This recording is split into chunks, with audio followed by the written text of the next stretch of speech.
Okay, I should be live. What's good, everybody?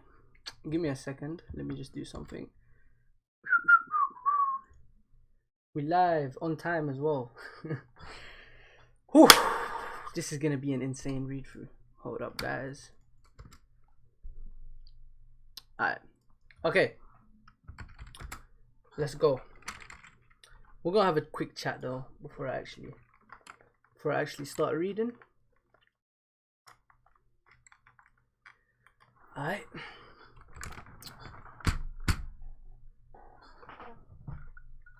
What's good, everybody?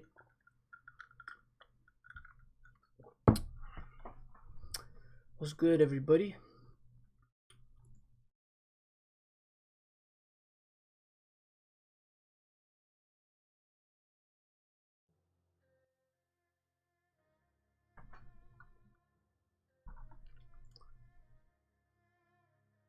I'm live, right? Everybody can hear my voice clearly?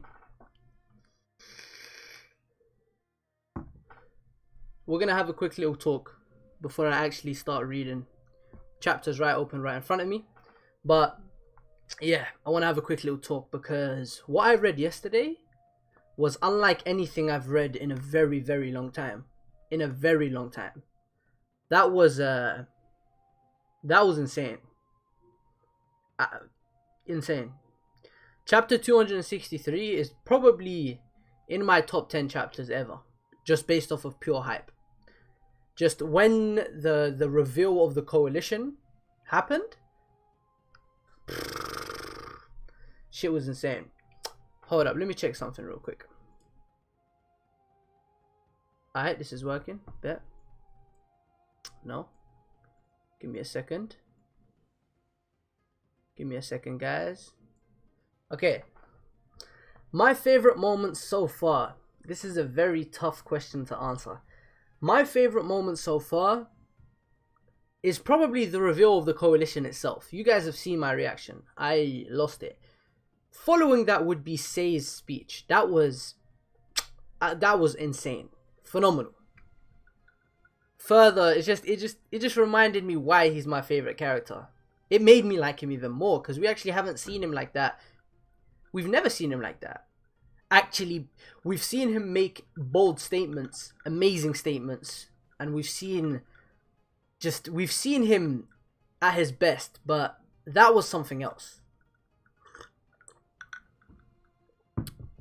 That was something else. That speech was godly.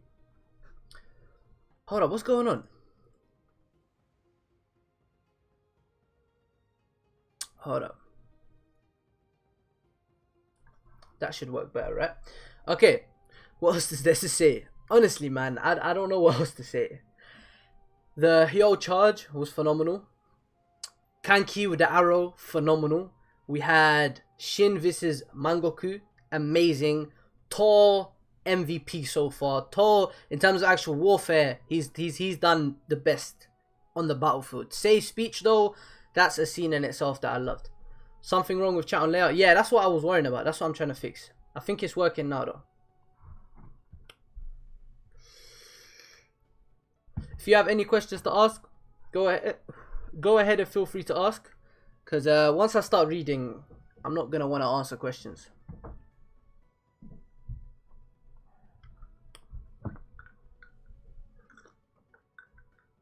Can you guys hear me clearly, yeah?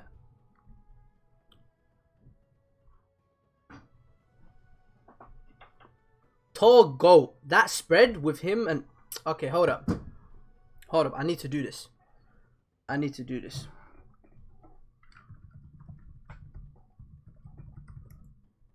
Give me a second, guys.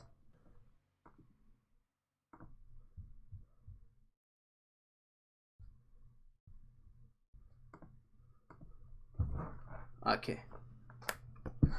So far, these are the main highlights for me. This was, goddamn, talk about presence. This entrance, Osen, Kanki, Mobu, Morgo, Tor, Chotor, and her. This was beautiful. Then we had this moment, absolutely breathtaking. God damn.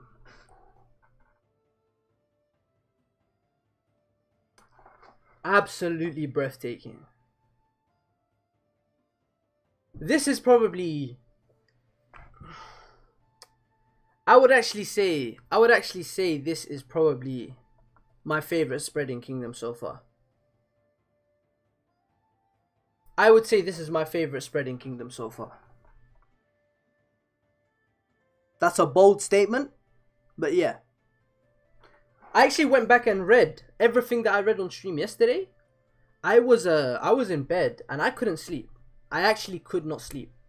And I was so tempted to continue reading, but obviously I had to contain myself because, you know, I'm reading to you guys. So I went back and I read everything that I read on stream yesterday. I actually watched my own reaction to stuff and read along, watching my own video, watching my own stream. And on the second time, bro, this shit nearly brought me to tears, dog. This was such a beautifully done scene, bro. Especially right before it when he said, "I'm a great general of the heavens." Woo! That shit was amazing. And then we had this. This as well is another one of them. This is another one of them. This is another highlight so far. When Shin went through backwards, he charged backwards with the Hishin unit. He literally went, oof. And then he took control and he started to lead the charge from the rear. Amazing. Amazing. God damn. I think that's enough though. I think I should just read now. I honestly just think I should read.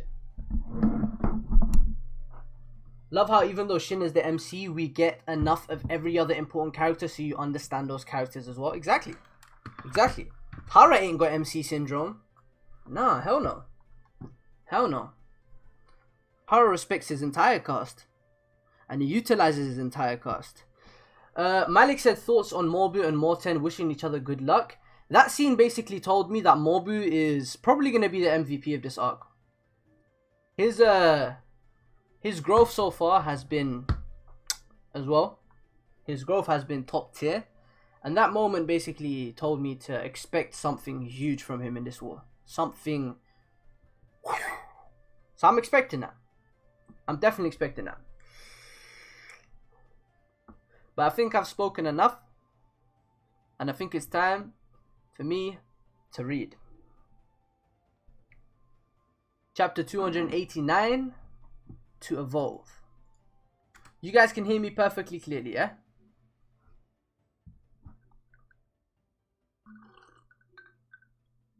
You guys can hear me perfectly clearly, yeah? I'm perfectly calm, composed right now, because I'm holding back. I'm chill right now. I'm just excited to read. But I know some of this shit is gonna make me scream, dog.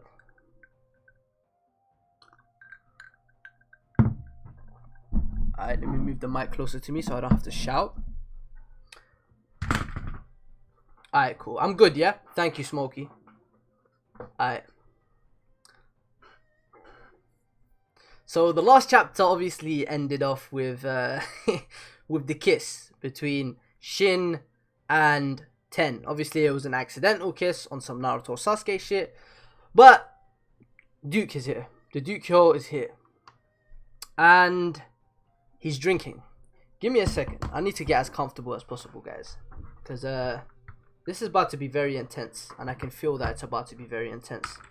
So I want to be as comfortable as physically possible with this garbage chair.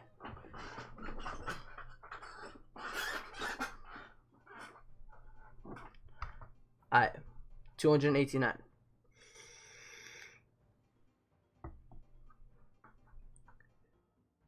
The night is for drowning yourself in the wine of victory. By the way, 27 guys in here already. I appreciate all you guys putting up. Duke is drinking. That is what it means to be a man of the battlefield. Drink up, lad. You are today's hero. I feel like Hyo is gonna redeem himself because he definitely took an L on the first day. If it wasn't for Shin, then they would have took a staggering loss. And Shin actually is the hero of the first day of the coalition war. So I feel like Hyo is gonna have a redemption for that. Because he charged and that was fucking amazing. That scene was amazing. But what happened? What did he do with that? He didn't take full advantage of it. But yeah. Or were you planning on weeping through the night and pitying the man known as Mangoku?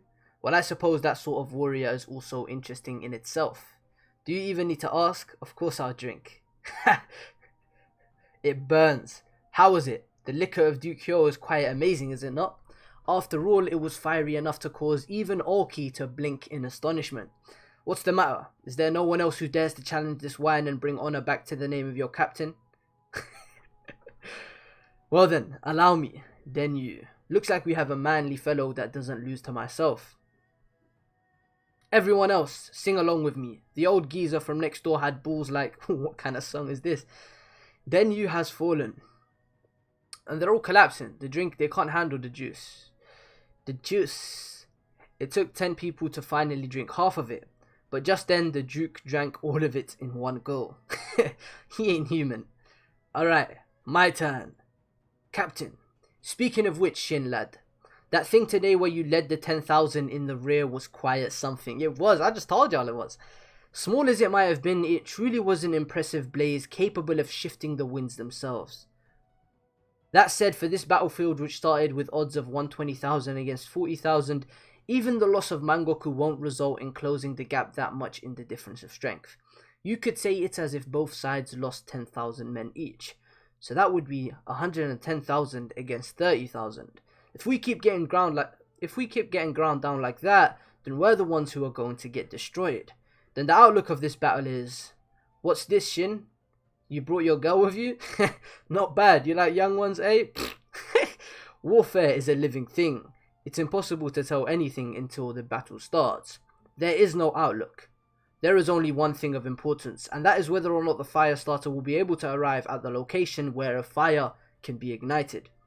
That makes no sense. Are we gonna be okay? No, I kinda get it. Come on, Shin, don't pretend you know what he's talking about. I ain't pretending. Somehow that stuff about the location where a fire can be ignited, I can understand the meaning, and how we absolutely cannot mess that up at any cost. How many men did your unit lose today? Around 300. Good, then I will send 300 of my own men to bolster your forces. Well, they're all crude and rough types though.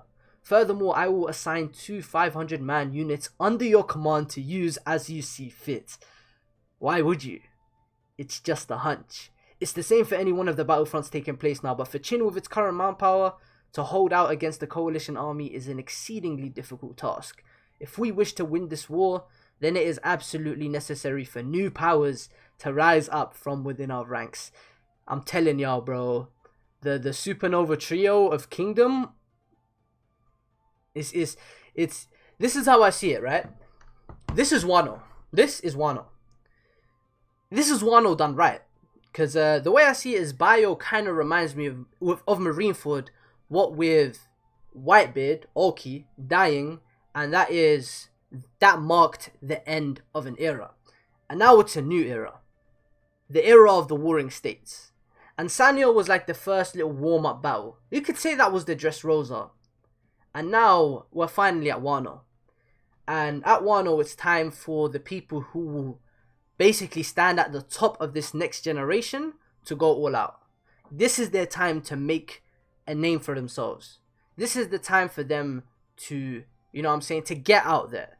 And that's why I think Morten, Orhon, and Shin, they will shine in this arc. You know what I'm saying? This isn't the time for you to be drowning yourselves in meaningless melancholy. Our kingdom stands on the brink of extinction. You must evolve yourself in this great war, Shin lad. Otherwise the situation on this battlefield will become quite bleak. I'll take on that challenge. Riboku.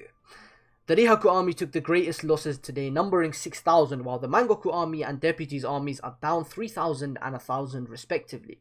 I believe the opposing Qin army should have taken an equal number of casualties. Good work all of you. To think that this war would turn out to hold the fiercest fighting from the very first day, though it was not outside our predictions seeing as how the opponent is Duke Hyo. Even though he charged right into our ranks, we were unable to catch him, and in exchange I even blundered by losing Mangoku. I am ashamed. It's true that the loss of Mangoku stings.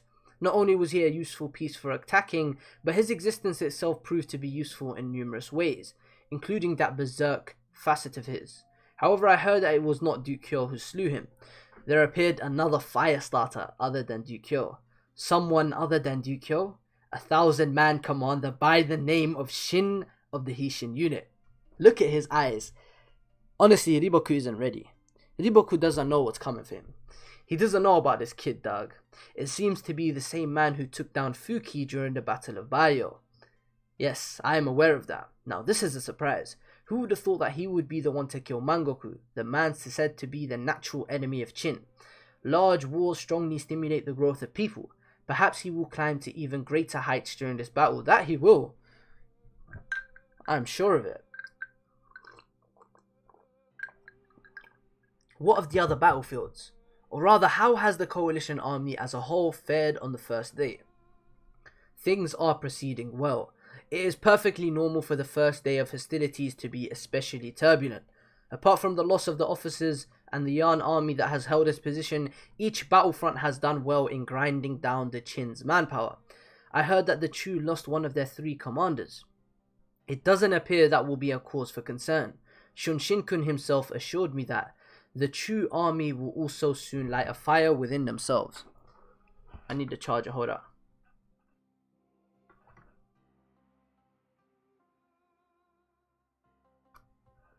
I'm definitely not letting them get away with this. Just you watch Rinbu-kun. That tall bastard, I'm gonna drag his guts right out of his body for you. Koyoku is losing it. Set fire. Rinbu-kun. Rinbu-kun banzai. Banzai. Death to the chin. Death to the chin. So I'm guessing this is Kanmei. This is Kanmei, right? He looks a lot like Rinbu-kun, bro. Y'all was trying to get at me yesterday. Oh boy. Ignore them. To Rimbo. With the end of the tense first day, each of the various armies on both sides settled down to make camp for the night. The night would pass silently, even as both sides maintained a steady vigil against each other. And then, the second day. Early morning. You're early. Not at all. I only just arrived too. Will Chu be deploying Kanmei now? No. First we will send out the second army. Now that you mention it, I haven't heard much information on this second army of yours. Seeing as how they're a relatively new addition that only rose to prominence recently. What matter of general and army is it? I know it couldn't be helped that we be absorbed into one of the 2 armies, but damn it, we drew the wrong one. You're too loud. That second army is dangerous even for allies. If I had to sum them up in one description, then it would be that there is a problem with their personality. Then why would you appoint someone like that as the second commander? Obviously, it's because she's a genius at warfare. Karin. God damn, she got knockers. They sitting. They really do be sitting. God damn. They are sitting. Aight. Chapter 290. Nah, she look like a man. She looks like a homie. What the hell? Y'all seeing the hairline, dog? Her hairline doing up an M. Please look at her hairline. Why is her hair in between her eyebrows, dog? What kind of hairline is that? God damn. Chapter 290. Heroic Woman Karin. So I'm about to meet an interesting character, I guess. Chat is saying go. Bet. What's going on? Gathering up everyone above the rank of 1,000-man commander like this. Don't tell me they're doing all this just to explain the second army's rules to us. Karin-sama, all the men have been gathered up. And here she is, the general of our second army. Is this the part where we compliment her petite build and beauty? Don't, Gyoku. I've heard the various rumors about her. She's not like Rinbu-kun who overlooked you clowning around. Yeah, I know. God damn. She is massive for a woman. Oh no, they be sitting. They really do be sitting. She's huge. That size? Isn't that on the same level as General Kanmi? Oh, she is massive. So this woman is the second commander of the Second Army, General Karin. Which one of you is Rimbukun's Lieutenant Hirokin? That would be me, mom. I hereby pledge my... Oh, God. She kicked this nigga. Did she break his neck? Did she kill him? Oh, my God. She killed him with a kick. I have no use for incompetent fools that reek of that baldy, you loser pigs. God damn! What did you say? If it were up to me, I would have just had all of you executed on the spot. Unfortunately for me, I imagine Chief Shunshinkun wouldn't have just let that slide. The chief's presence has just saved your hides, you swine. However, even that mercy will only last one day. I have no plans to move my second army today. The only ones who will fight today will be you remnants of the first. And if you're unable to slay the Qin Commander Tor in that time, then every single one of you here will be summarily executed. This bitch is an extremist. What? If I give you one chance, then it shouldn't piss off the chief. Ah, also, you're not to disclose a single word about my height, or your heads will roll. This bitch is crazy. Holy shit. Second day, Chu army versus combined Morbu and Tor armies. God damn, how are we meant to fight without a commander? This is like some stupid battle between little brats. How the hell are we meant to get the enemy commander when we don't even have any tactics? Don't push yourself, you're still injured. Thing is, if the opposition comes at us, we won't even be able to oppose them, Captain. Is the second army seriously just gonna sit there all day? Oh God, she's just sitting there speculating. Holy shit, she does not give a fuck. She don't give a toss. However, when faced with the strange behavior of the Chu army, Morbu and Tor instead became more guarded in their actions. As they were not aware of the Chu's affairs, they struggled to grasp the meaning behind this odd behavior. Report from the Zhao battlefield. There has yet to be any major change in the two armies thus far.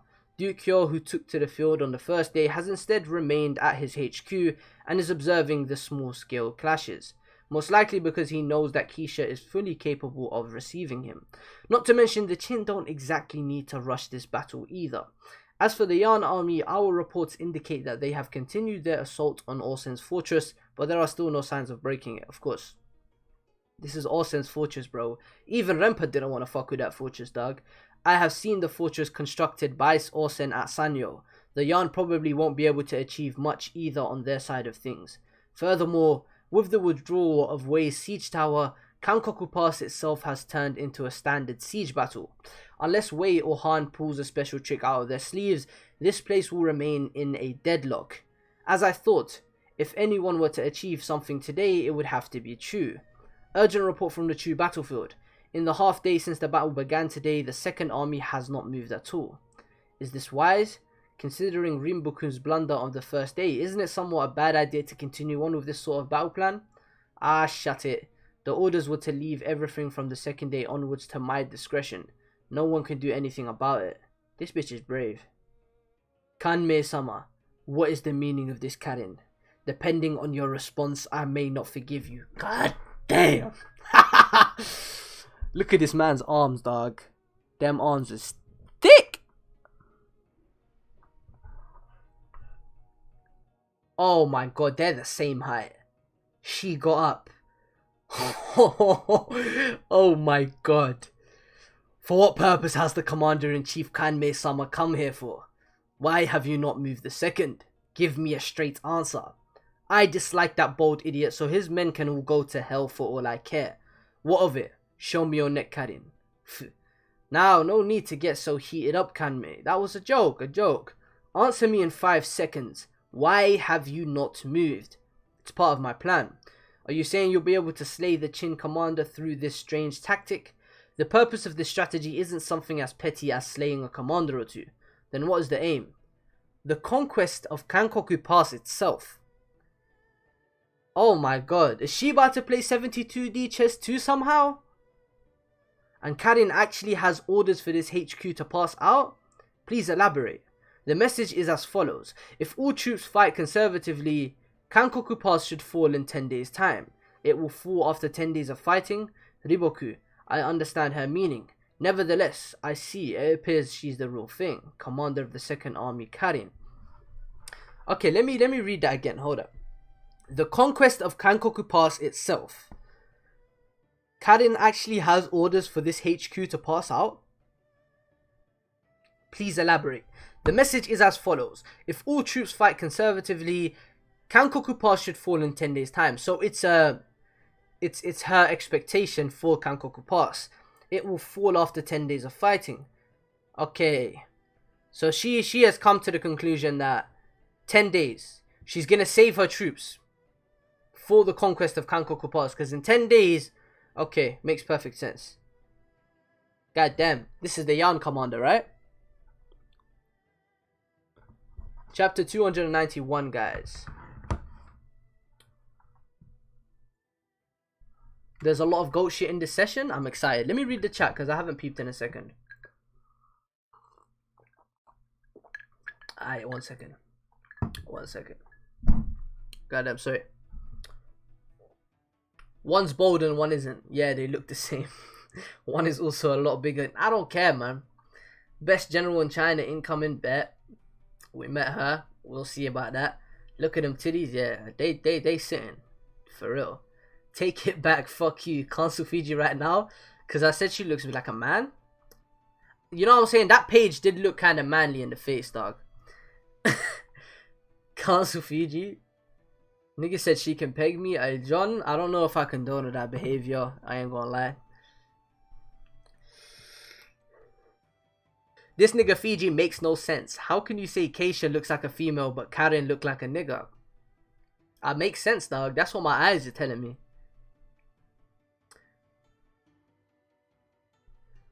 I'm late for fuck's sake. Karen introduction. No worries, you good. We've only read a couple of chapters. Man said Keisha was a girl. She can give me the snoo-noo? God damn. Smokey, are you talking about the kick? Need her to do that to me? You're wildin'. Any chapter with Karen always gets me hyped. And then his second message got deleted. So this nigga must have spoiled. Thank you for that, Steebo.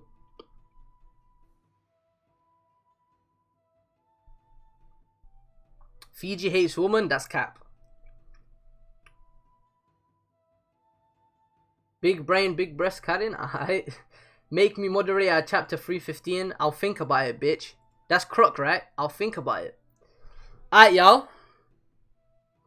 Time to continue. Chapter 291. Stalemate. Interesting. Ooh, godly spread. Don't worry though, I ain't going to show y'all. Looks like we finally got the ball rolling over here on the second day. Wouldn't you say, Orsen-kun? General, the first level is having difficulties. The left wall is also under enemy attack. We've also sighted enemies along the rear ridge. Now, no need to glare so much. That said, this really is one hell of a fort. Whether it's strength or the complete lack of any weak points, I have no words but praise for it. However, this Ordo army, which has absorbed so many different mountain tribes, is specialized precisely towards sieging mountain forts. Ordo, give me 5,000 men. It seems my men have found an entry point. General Ordo, that appears to be my men's signal whistle. Please give my Gemu tribe 10,000 of your Yarn soldiers. Hold it, the left side belongs to the Kyon tribe. Like I care, you're disgusting. Wahaha, about time we start finding more points of attack. Ordo-sama, envoys from the coalition HQ. We are to preserve our combat strength and utilize only attrition warfare. Oh lord. So they're trying to tire out. This is a very smart plan from them, man. They are trying to tire out the soldiers of Qin by using their, you know what I'm saying? Attrition warfare is like fighting for a stalemate, right? I don't know what that means. I ain't gonna act like I know what it means, but I'm assuming that means they're only gonna fight with like half of what they have. They're not gonna go all out. That's the point. They're not gonna go all out, and they're gonna try and tire the opposition. They're gonna try and tire Qin.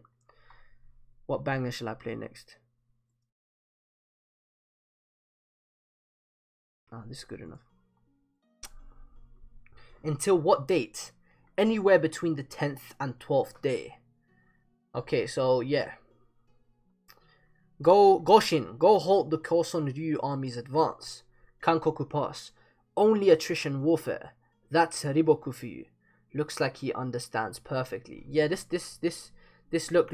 If you take away the titties, because the titties is hanging, but if you take it away, there is some, you know what I'm saying? She does resemble a male. Quite a bit. I'm still hitting, but I know that just sounds sus. No, that's not what I mean. The titties hanging. Alright, cool. I'm gonna stop talking, man. The second day, push forward Hisshin unit, was unlike the first day in which there were no large-scale clashes. All the various battlefronts simply engaged in standard fighting in which they both endeavoured to chip away at their enemy's strength. And like that, the curtains fell on the second day of the battle. Interesting. However, at that time, there was not a single person amongst the Qin who realised that the coalition army was moving according to some sort of common directive. And the third day would pass in the same manner as the second. We're going through this shit quickly. Is it just me, or have the Chu been kind of quiet ever since yesterday? Are you crazy? We lost a hell of a lot of men to them today. It's true that it's not as much as the first day, but that's because we went overboard then. What do you think, Ten? She blushing? You dirty-minded brat. You dirty-minded brat. What are you being so self-conscious just over that for? Oi, Shin, you bastard. What the hell are you doing to our strategist? It's not like she belongs to you just because you kissed her once. These niggas is tripping. Ouch, what the heck are you idiots doing to your captain? Kankoku pass. A moment of your time, Hakuro dono. Choto dono. As I thought, the coalition army's movements have been suspicious since yesterday. Indeed.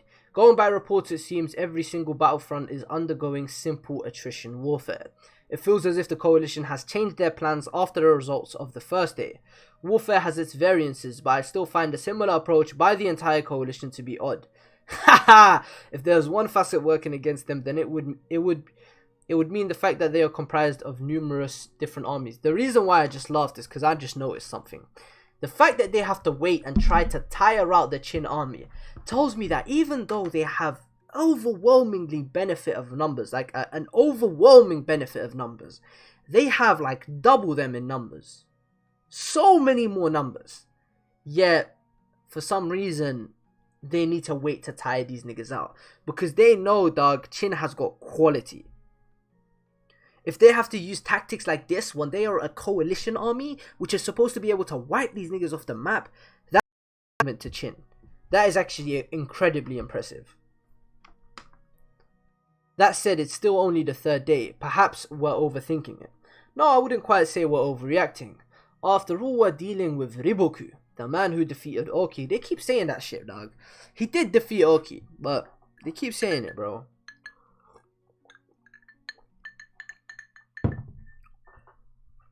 It's quite strange, isn't it, that the ones to be defending Kankoku Pass, the last lifeline of Qin, would be the two of us instead of the 6 generals. You and myself, the 2 men who were unable to rise to the front during the golden age of King Shou and his 6 generals. I hated them. Me too. So these were the niggas that couldn't quite make it, yeah? These are the shikis of the old generation. Well, even so, I suppose you could say living to such an old age is a talent in itself. On to that point, I'd say the 2 of us have managed to surpass them. That's certainly true. Old-timers such as us have roles that only we can fulfill. Roles. If we are speaking purely of talent, then there are those such as Orsen or my own son. There is no doubt that they would not lose in that regard to even Qin's 6 generals. However, those 2 would not be able to hold Kankoku Pass. And the reason for that is, they do not possess enough weight. After all, isn't that what it means to protect the national gate? Which is why the prodigy Shohei-kun had the 2 of us posted at Kankoku Pass, along with Qin's #1 general at turning the tables, Kanki. That's true. If this is the will of the heavens, then I will gladly abide by it. That the heavens would still organize such a grand stage for such an old man. Let us etch our names into history together, Choto Dono. Gladly. On the 4th day, similarly, none of the battlefields underwent any great developments. Even if the front lines clashed fiercely, each of the various army HQs continued to sit back and silently observe. Against this, the Qin also fought in a manner that conserved their own manpower. For the Qin who were in their own lands and had no worries about running out of food rations, this sort of battle was just what they desired. That's actually a very good point. That's a very, very good point. This is actually good for them in some ways. And from then, another 2 days would pass. Are the coalition scared or something? Until the dawn of the 7th day. I suppose it's about time. Suddenly, this man began to move. The commander-in-chief of Han, Seikai. Lest they suffer collateral damage. Send a message to the way for them to open up a path. Lest they suffer collateral damage. He said, I'm killing everyone in my way. Alright, chapter 292, Han's weapons. These chapters are very good, by the way. Just because I'm not going crazy. Alright, what's chat saying? Fiji wants to pipe Keisha but not Karen. I chill out. If this was One Piece, people would be calling the pacing inconsistent. Smokey, stop talking about that shit, dog. This is a Kingdom stream. Coalition pacing is great. It's amazing. Amazing. This is necessary. I expect these somewhat slow chapters here and there. They're good. It's needed. Facts, and the climaxes are just pure magic. Orki slapping Riboku. Yeah, for sure. Attrition means to reduce enemy numbers without going all out. Okay, thank you. Yes, yes, yes. Oh, Jay in the chat. Alright, so I'm close. I'm close to a speech, alright? I'm close to the speech. Bet. Bet.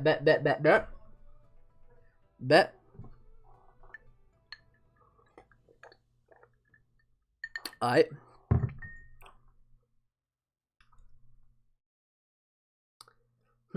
The Han army is heading to the front, so he's made his move at last. Han Commander-in-Chief Seikai. Open up a path. If we hang too close to them, we'll get caught up in the crossfire. Oh, this is a nice spread. But boss, looks like we've got some new guys coming in today. What's that? Relax, they're not heading for us. Morgul-sama, the Han army is heading towards Choto. Doesn't matter who it is, they're all the same. Turn them all into pincushions. Seikei-sama, we've also entered attack range. Begin. Archers team, let loose. They have archers from the bottom? Are they idiots? If it's a battle of arrows, then obviously the side with the greater height holds an overwhelming advantage. Choto-sama, this poison weapon corpse. That is the true identity of Seikai's main force. I should have been able to tell from his actual character design. Poison weapons? But sir, poison weapons may have existed in this time and age, but they were hardly a common sight. Does there really exist a poison that kicks in as fast as that? Indeed, the enemy troops have sunk into chaos ridiculously fast. It is not any poison that we would know of. Whether it be even further than the Yu to the south or beyond the Xiongnu to the west, Seikai's reach has extended all the way to far-flung worlds to accumulate all the venomous flora, fauna, and minerals he can get his hands on. And he would spend day and night steeped in his research, continuously mixing and distilling until he devised unique poisons to be used for martial purposes. Poison. Research. I too was once interested in the use of weapons, but after hearing of Seikai's existence, I realized that I would not come anywhere close to his level. This guy is on another level when it comes to whipping it, huh? It's said that Seikai was originally a man of such beauty that even other men would find themselves enamored with him. Oh, goddamn. I'm one of those other men. But his current appearances, that's the fate of the one who meddles with poison. Yeah, he is ugly, dog. His overly zealous dedication to poison research has resulted in the poison steeping into his own body. There is not a single man under his command who is sound of body. Over 100 of his men have died in the name of his science, and even those that survived did not emerge unscathed, with God knows what changes to their bodies. Even Seikai himself carries an appearance with pitch black veins bulging against his skin. That is the price that was paid for Seikai's poisons. This is no mere poison you are going up against, oh Chin. Yeah, it isn't. These niggas are foaming from the mouth. It looks like they just got hit with a Conqueror Haki. Choto-sama, the troops are... They're poison arrows. All units spread out to the outside. The enemy's range. Return fire by shooting from outside the range at an angle. So that's where you are, oh Chin Commander. Oof. They're pulling out catapults. They're targeting you, Choto. Bring the wounded into the buildings and see to their treatment. Do it. Smoke! Oh, it's poisonous smoke! It's cleared up. Nothing happened. What was that just now? Was it a failure? General, are you unwell? As a precaution, let us withdraw from here temporarily. What was with the strength of that ballista? Time to head back. Pull all our units back to the HQ. Since after all, the real thing has still yet to come. Oh yeah, he hit them. He got them. He got them with the poison. That smoke, he got them. The Han army is leaving already? Bao doesn't understand. Bao doesn't understand why they're leaving, bro. Bao, why don't you understand? Boss, Home-sama, the Hana, Mogo-sama, General, just what is... Even on the 7th day, ultimately the only ones who would move their main force would be the Han. Every other front would engage in the same battle of attrition, just as in the day before. How many has your Gyoku-ho lost? I'd say around 300. Dear me. Much less Kanmei's third army, not even the second army has come forward at all. It's the remnants of the first day after day. The Chu are probably aiming to chip us down until our main forces are forced to come out. And there's not a single thing we can do about it. Quiet the distasteful foe we're up against. Ohon, do you think we can win this? Against the Chu? Whether it be the Chu or Riboku. Oh, he's trying to say that, okay, you think you can win this battle. If we are to win this, then at the very least us men on the front lines will need to pull something outside the coalition's imagination. It also requires the commanders of each army to be in the right place at the right time. And actually that also means the explosive power of our fathers will also be necessary. I expect Osen and Mobu both to be in the top 5 MVPs of this arc. And I honestly expect Mobu to be number 1. Just because I know he's about to have this speech. And just in general, the build-up, that conversation he had with Tor, that conversation he had with Morten, and just the way his character has grown so much since Bio, I feel like he blames himself for the death of Oki. And because of that, he's going to grow tremendously, and he's going to show us in this arc what that growth is. Mobu, the epitome of straightforwardness, and Osen, the man whose thoughts you can never grasp. Both of them are quite a handful to deal with in their own right. And on top of that, their sons are nothing like them. Don't lump me together with you. The reason for your frivolous personality stems from your father. But unlike you, I didn't choose to run away. Well, even if you say that, you look to be the one that's in the most pain. What did you say? Nah, forget it. This sort of talk isn't good for either of us. That said, the only ones who can even have this sort of stupid conversation with... who we can have this stupid sort of conversation with are the two of us. They have very similar lives, but I feel like they dealt with the situations they were handed in different ways. Once this battle was over, how about sharing a few drinks together, Hon-kun? No need. While we're at it, we should get Shin who recently scored the general's head too. Definitely no need. Continuing on, the 8th day would pass in the same manner, the night of the 8th day, so they are waiting. Where's Hakuro? It's just me. You've got balls lying to me like that, old man. I'm leaving. Hold it, bandit. Do you have the resolve to protect this kingdom? I'm asking you. Ah, fuck. He's poisoned. He's poisoned, yeah. He's poisoned. This is about to be an epic conversation. I am asking you whether or not you have the resolve to become a general who can shoulder the burden of our kingdom, Bandit Kanki. Shitty geezer, you.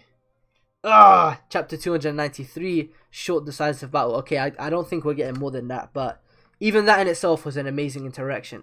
Kanki's face is the face of someone who's like, god damn shit. I don't think Kanki is the kind of guy to ever betray Chin. I don't think so. You get that impression though. You definitely get that impression, but I don't think so. Because look at his face when he found out that Choto is poisoned, bro. He just looks like shit. He's like, god damn, they really got you? What's chat saying? Fucking Cannon would be an extreme diff battle, but it would be worth it. This nigga Jay is wildin'. I'd come out of that sex with a collarbone contusion and a dislocated shoulder blade. Oh my god. Morton would have washed Orhon right here. He got that annoying ass attitude, bro.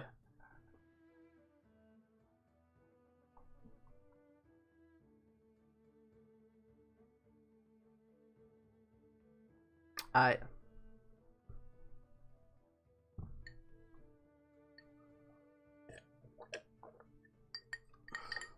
State of Zhao Sano. Oh, my queen! Let's go! Let's go. It's been too long, man. I missed her. Hey, bro, we're seeing her too much. Is she pulling up towards the end of this? Is she? I can just expect her coming in like Shanks, dog. Of course, it's not going to be on that magnitude, but I could just see her pulling up like Shanks, dog.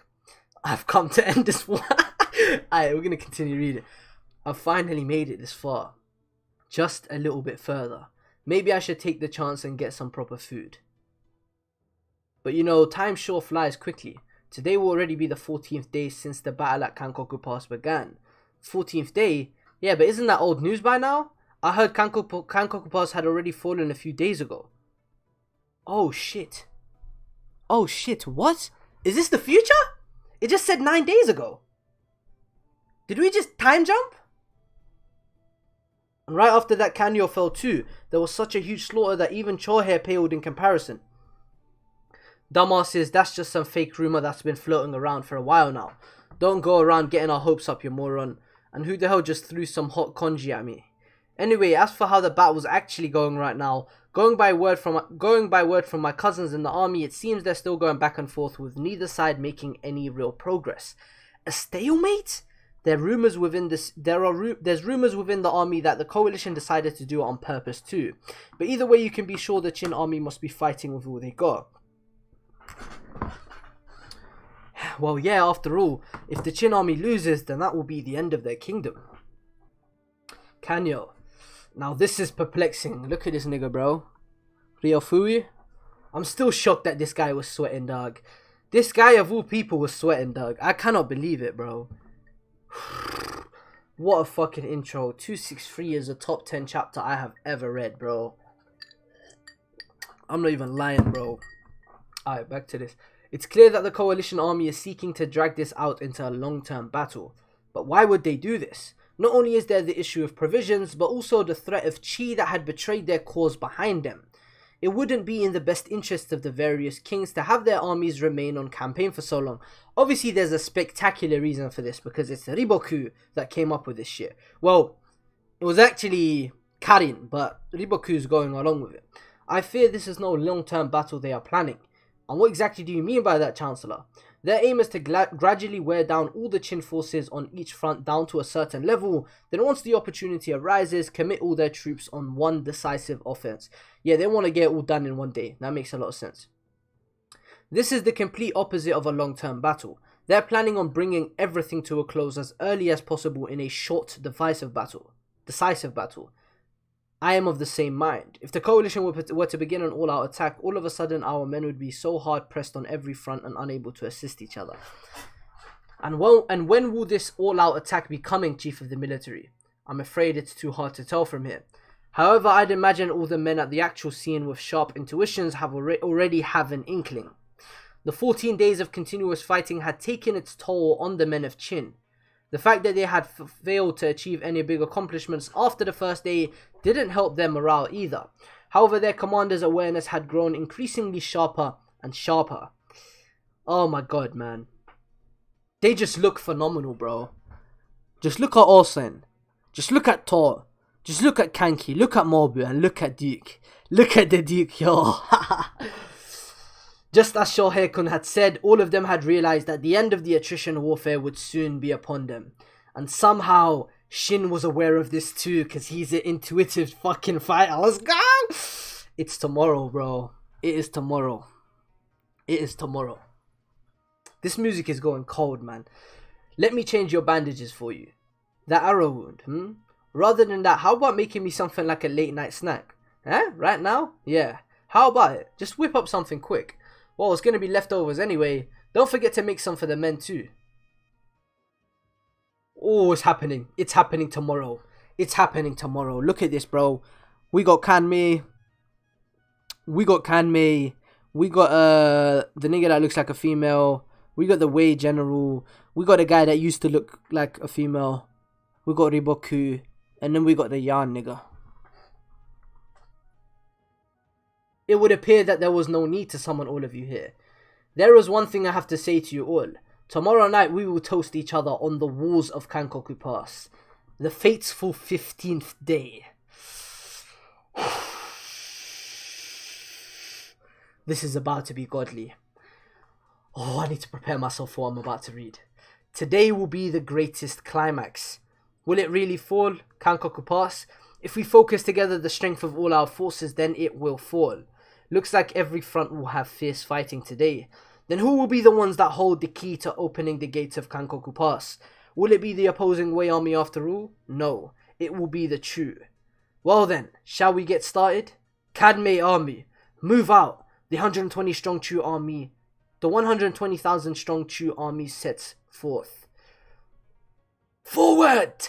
The combined Tor and Mobu army of 70,000 men moves forward, and Mobu is leading them. It's time.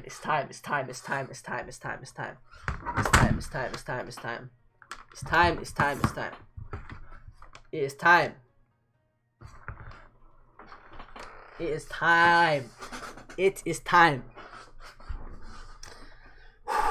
The chapter title is Mobu's speech. Alright, let's go. Chapter 294, Mobu's speech. Alright, y'all. I've got a Coke next to me, but I'm gonna have to drink some water, bro. I need some water right now.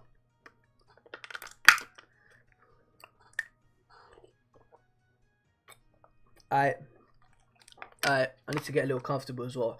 I need to go put a Bad Boy OST on. I'm not even joking. I need to prepare myself for this in every shape and in every way possible. I need to be prepared for this.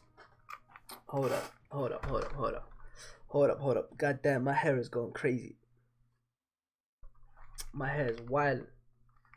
God damn. And my earphones is wild. God damn. My non-existent hairline. Nigga, just I hate this shit, bro. I get all sweaty.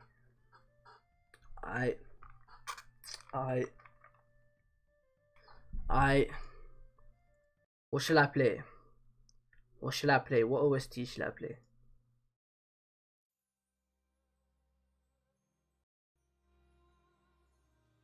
This is sounding like the one.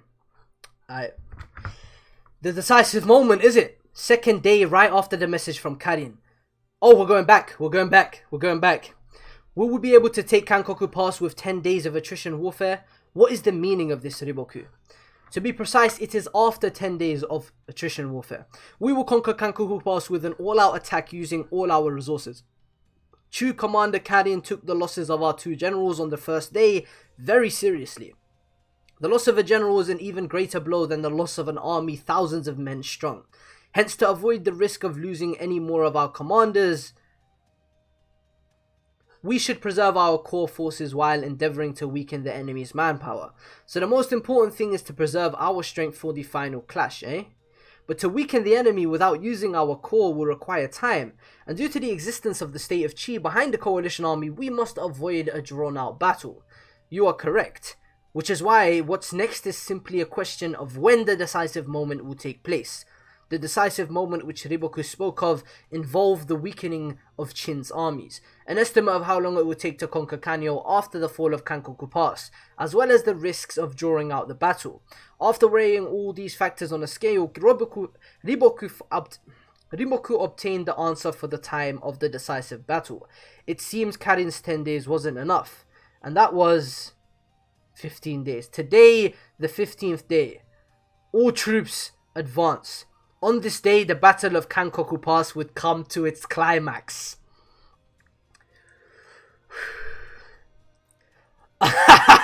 We move! Send out the Koso and Ryu and Rihaku armies to receive them. My main army is to wait for an opportunity to slay Duke Kyo. The Zhao army versus Duke Kyo. Whoa! Kill him! Oh my god, look at this page. Punch through them, Haitian unit.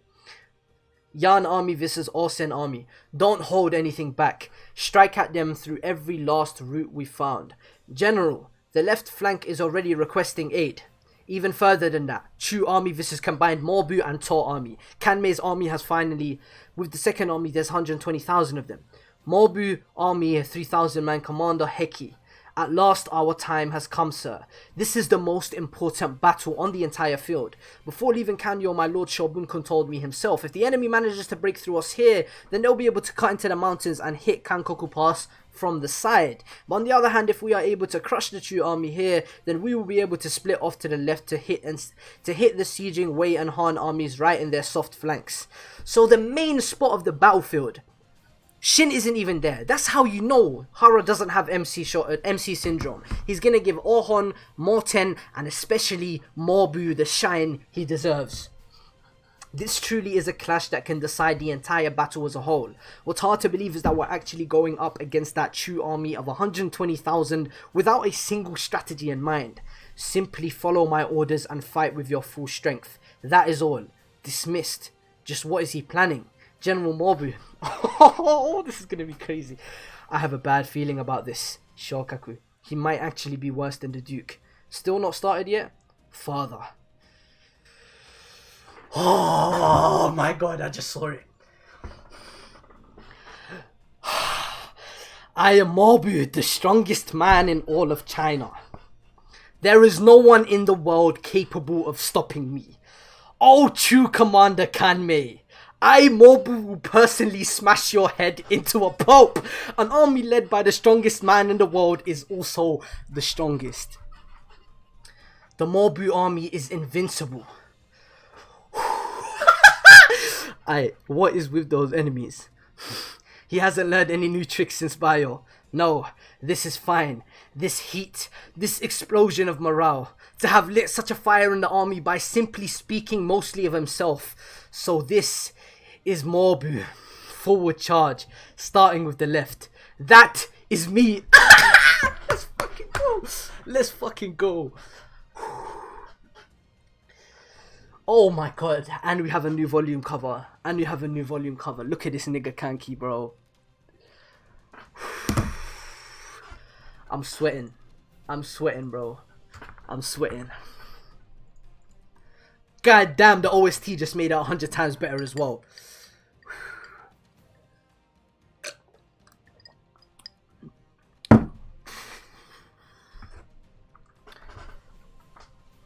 Oh my god. Oh my god. Bro, the chapters I'm about to read are about to be ridiculous, bro. They're about to be ridiculous, bro. He said, I'm the strongest, so y'all the strongest, bro. He said, I'm the strongest, so y'all the strongest. I am leading you, and I'm the strongest. And therefore, you're the strongest, because I'm the strongest. He said, I'm carrying all fucking 80,000 of you. I don't know how many of 70,000, whatever it is. I'm gonna carry you. I'm gonna carry you on my back. I'm reading. I ain't got time to just... Forward charge. Start with the left. Who would have thought they would start with me? And to send merely 3,000 of us to charge the 60,000 strong Kanmei army? He's sweating. Heck, he's sweating. But you know what I'm saying? I expect that. I expect him to be sweating. How am I meant to fight? I wasn't told anything at all. Calm down. Calm down. As the captain, I have to calm down. First is the question of how to break into the enemy. I must calmly analyze the enemy's movements. I need to put some other music on. Hold up. God damn.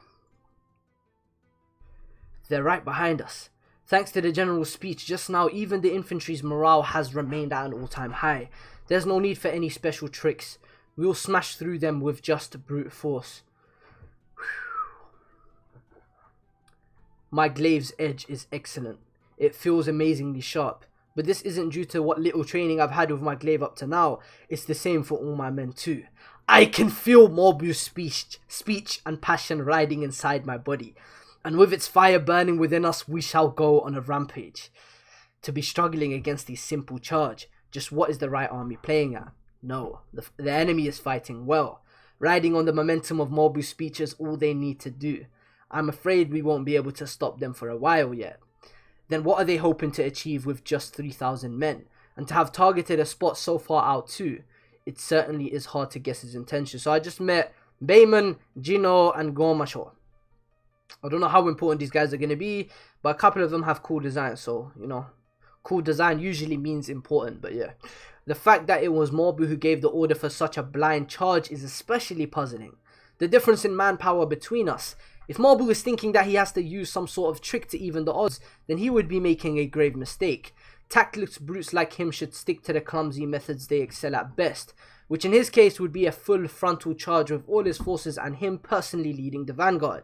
By attempting these half-baked little ploys which he isn't even capable of, he is no longer Mobu. Who would have thought there would exist such a fool that would not realize even this? I was looking forward to seeing what manner of general he would be, thinking he would just charge us head on. But it looks like that isn't going to happen. Wouldn't you say, Kanme-sama? Isn't the time yet, Captain? Isn't it time yet? Our left army's the only one that's fighting. No, not yet. The general has still yet to... This guy, bro. His face. This guy, this is fucking presence, dog. Just look at this man's face. I believe him when he says he's the strongest in all of China, bro. I genuinely believe him, dog. Look at his fucking face. The general still has yet to give the signal. Why is Mobu not doing anything? Wasn't he planning on fighting while his men's morale remained high? With this, the left army would have been sent out for nothing. I had heard that man had changed, but did he end up actually becoming even more stupid? What are you doing, father? Wait, could it be? Bastard. Heki-sama, I'm fine. Heki just got clipped from behind. Still, isn't this strange? No one's following up on us at all. No matter what you say, there's a limit to what we can achieve here with just us alone. Don't tell me the general is planning on just watching us. How about putting some faith into your general? Mobu's a man who thirsts for victory more than anyone else. I believe in him. Aye, Heki, go. What an eyesore. Send 5,000 to the right and slaughter those men that have pushed in. Ah, look, there's a dust cloud heading towards our left army. I believe the enemy has sent reinforcements to the left. He still isn't going to make a move? At this rate, the men in the left army will die for nothing. This is bad. Could it be that was actually a casual sacrifice? He said, good. Good. He's about to say, charge! Starting from the left, all troops forward, charge in succession. Leave it to us. Charge. I need to pull out the charger. Get a little more comfortable, dog. They moved out. They finally moved out. About time they came. Hang on. What is this charge formation here? This is an assault in echelon formation. Echelon formation? But isn't that meant to be a remarkably high level? Yeah. And to utilize it in a battle of this scale too. Even the vast majority of tacticians aren't capable of something like this. Aye, Mobu. Mobu, dog. Mobu. Mobu. Aye. You know what this means, dog. The brute, who was already one of the most formidable generals with absolutely no tactic and strategy, the guy who wouldn't even think, yet he was still one of the most formidable, is now actually thinking and using tactics. Look at this shit. Look at it. Just take this in for a second. Appreciate it, dog. Look at the way they're charging up on them. Just look at how these are all people. All these little tiny little specks. They all sing, like, each one of these specks is probably 100 people. These tiny little dots that look like ants, each of them is 100 people. And they're about to charge up on him. Is that man out of his mind? Does he really plan to challenge us in a battle of tactics? Yes, he does. Yes, he does. Chapter 296, the second army moves. God damn. God damn. Look at this panel, bro.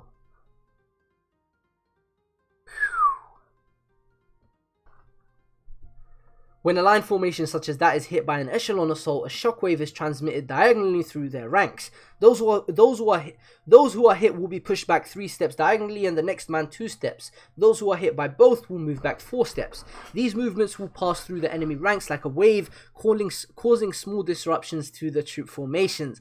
That is so smart. However, even a small disruption like that is enough to disturb the enemy soldiers' cohesion.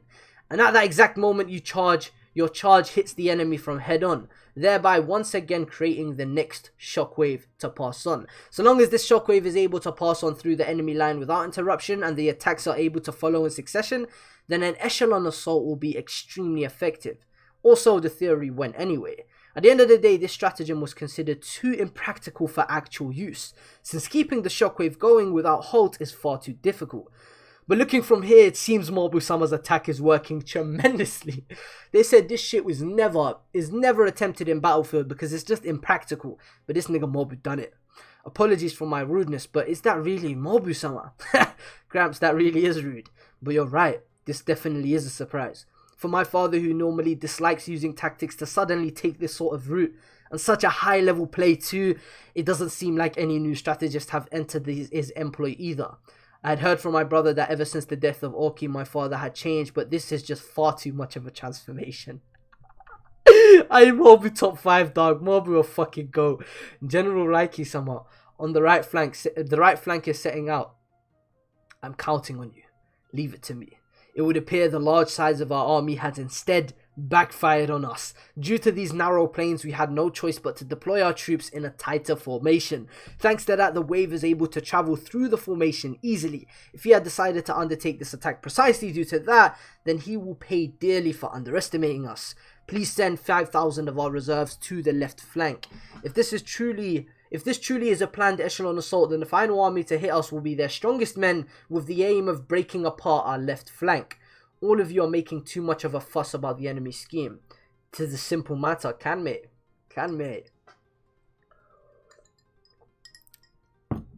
Though we may have taken slight losses, the fact remains that Mobu's army has sent 20,000 men, half of their total number, to charge right into the 60,000 strong Kanmei army. If their main offensive really is a surprise attack on our flanks, then sending 5,000 reinforcements will put an end to that, just as Bayman says. All that's left is to thoroughly squash the enemies that have thrown themselves right into our arms. It is as you say. Turn yourselves into beasts, O soldiers of Kanmei. Soldiers of Kanmei, an all-out clash like this is exactly your forte. Strike into the enemy the fear of the men of Chu. We will devour half of Mobu's body before noon arrives. Hon-sama, it seems the Chu have been fired up by Kanmei's speech on the neighbouring field. However, the one who struck first was Mobu. Things are unfolding just as he wished. At any rate, now that they've closed in, a huge amount of blood is going to be shed on the neighbouring field. Father. Oh, they really are hanging. They really are hanging. I had to zoom in properly, dog. They really are hanging. God damn, they're hanging. They are hanging! That's men for you, bunch of chest-beating apes. Oh, what's the opposite of misogyny called? I'm not gonna say feminism because that would be it's not feminism, that's obviously not anti-misogyny. She on this opposite of misogyny type shit. Karin-sama, we finished preparations for those. This guy's a simp. Oh, she kicked him one time and he vomited, bruh. But you know, oh, this nigga is ugly. This nigga is ugly as fuck. I think I found Smokey, y'all. I think I found Smokey. Hey, what's good, Smokey? Hurry up and get started already. The manner in which one commences warfare is important in itself. Just from observing it, it's possible to tell what facets a commander values. And in my case, it would have to be grandeur and fearsomeness. Just a touch of cuteness. As well as just a touch of cuteness. The Karin army is heading our way. They're about to clash with Tor. Send Rokuomi and Kano forward. War chariots. War chariots. It's war chariots, sir. Are those the Karin army's first wave? Strange. The amount of dust that's being kicked up doesn't match the number of chariots. Begin! Here they come. Let's go. They turn to the right. That's a hell of a dust cloud. They're raising up dust on purpose. Holy goddamn! Did I just see elephants? They delivered where Game of Thrones couldn't. This is what the Battle of King's Landing was supposed to have, and they delivered where... Oh, they got elephants up in this bitch, bro. They got elephants up in... Oh my god, bro. This really is the Battle of Helm's Deep. This is on some Lord of the Rings type shit, dog. They really got elephants up in this joint. God damn. It's showtime. What are these monsters? Those are war elephants. And she said they have cute eyes. Good lord, bro. God damn. Chapter 297, folks. Man.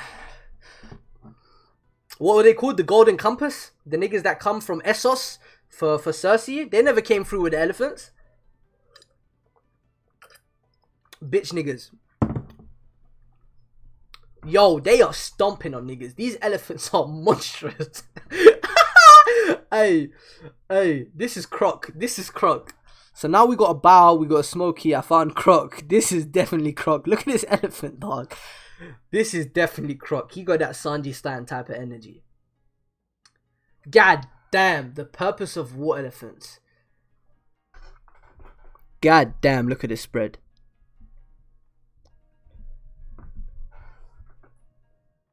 They can't even stab through it. That's how thick it is. Golden Company. Yeah, that's what it was. Golden Company. I was not aware that Chu had such a manner of a beast within its land. They're not from Chu, but from a land even further to the south. They're talking about India. But I do believe they're called elephants. Their whole body is covered by a hide so thick that your average weapon is completely unable to deal a mortal wound. And with their savage personalities, these have been specially trained to attack humans. Should we pull them back or send them reinforcements? The two armies need help. Both the Rokuomi and Kano armies are in chaos. No, there is no need to do anything. Those two are not men who would be beaten by mere beasts. This chair is so goddamn uncomfortable, bro. I need to order a chair, man. Goddamn, do not falter. The only thing the enemy has going for them is their ridiculous size. They are not nimble enough to keep up with our horses. Send 100 cavalry each to hit each one from the rear. Gather up the archers. Focus their attacks. Yes, sir. Army commander, what is it? The enemies have appeared on our flank as well. Beasts moving as a unit? Are you telling me these guys have some sort of command structure? So that's their commander. Yo, this nigga,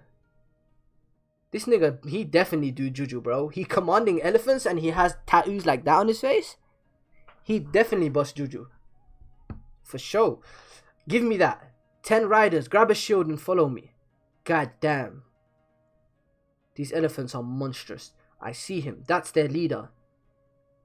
Oh shit, we fell for such a basic trap. Oh fuck. Rokuomi got stomped? Oh no, he never. He climbed up the elephant. Ay, my fucking goat. Oh my god, that was so epic. Holy shit. Whew. All archers sweep the enemy ranks. Who gives a damn about their mindless beasts? Kill every last one of them riding on top of them. They ran away. They pulled back. We drove those monsters back. The Rokuomi and Kano armies have managed to drive the enemy away.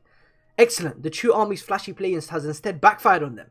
By pushing them back, our men's morale has surged.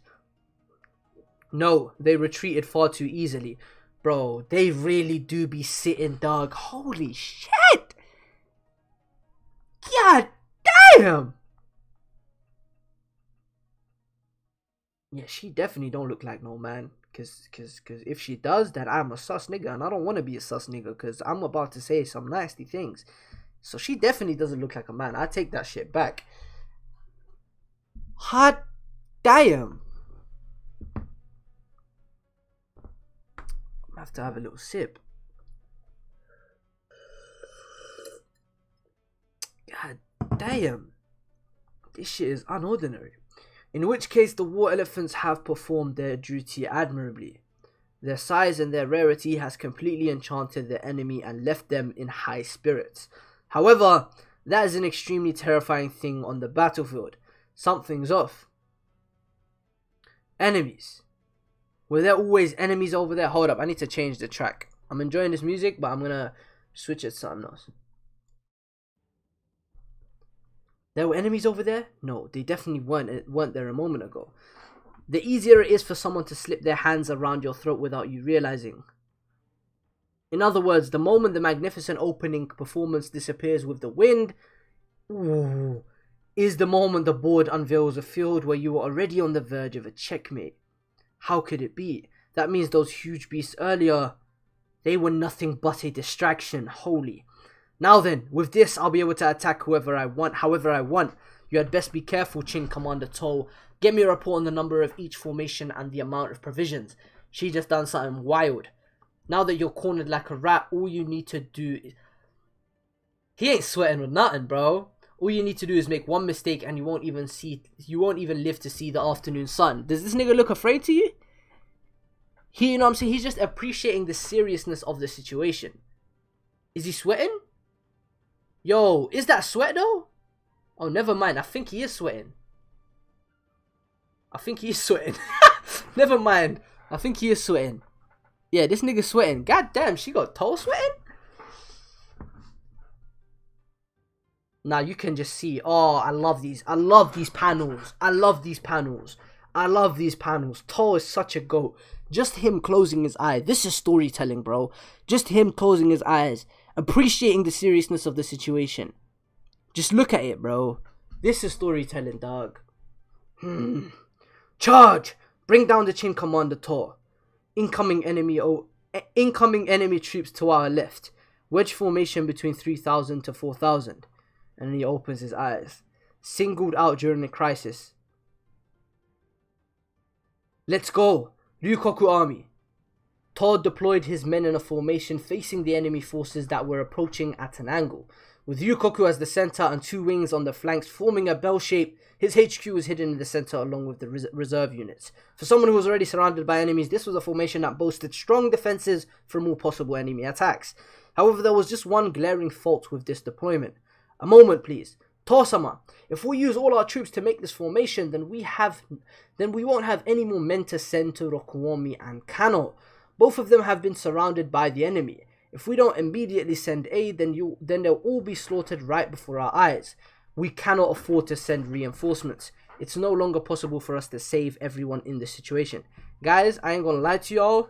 I'm gonna be back in literally a minute. I need to go get a chair because this shit is so uncomfortable. It's actually... my ass cheek's in pain, dog. Give me a second, guys. I'm gonna go take the chair from my brother's room. I'll be literally a minute.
That is way better, y'all. That is way better. God damn, this feels good. Oh, alright. God, if y'all seen that chair, that shit is nasty. Alright. If we use all our troops to make this formation, then we won't have any more men to send to Rokuomi and Kano. Both of them have been surrounded by the enemy. If we don't immediately send aid, then they'll be all slaughtered right before our eyes. We cannot afford to send reinforcements. It's no longer possible for us to save everyone in this situation. Yeah, man, niggas is gonna die, bro. What the fuck do you expect? There's a coalition army fighting y'all. Right now, we absolutely cannot risk our headquarters formation collapsing, even if it means leaving those two out for vultures. These are the guys he loves. Like, these are his brothers that he's talking about. This is like, yeah, so say Oki. So say this is Zoro to Luffy's Oki. No. Zoro to Oki's Luffy. That is what Tor is. And he's saying, you know what? We're going to let Usopp and Sanji die, bro. Because right now, the dub is what's most important. The enemy troops does not appear to be sending reinforcements to the two advanced armies. So he's abandoning them. Not bad for your first move, Chin Commander Tor. That is a big move though, man. Well then, no need for me to hold back. I'll crush you in the palm of my hand. Begin attacks on the surrounded enemy in front. Now the real show starts here. God damn, these melons is fucking huge, bro. Holy shit, how am I supposed to read this arc seriously, bro?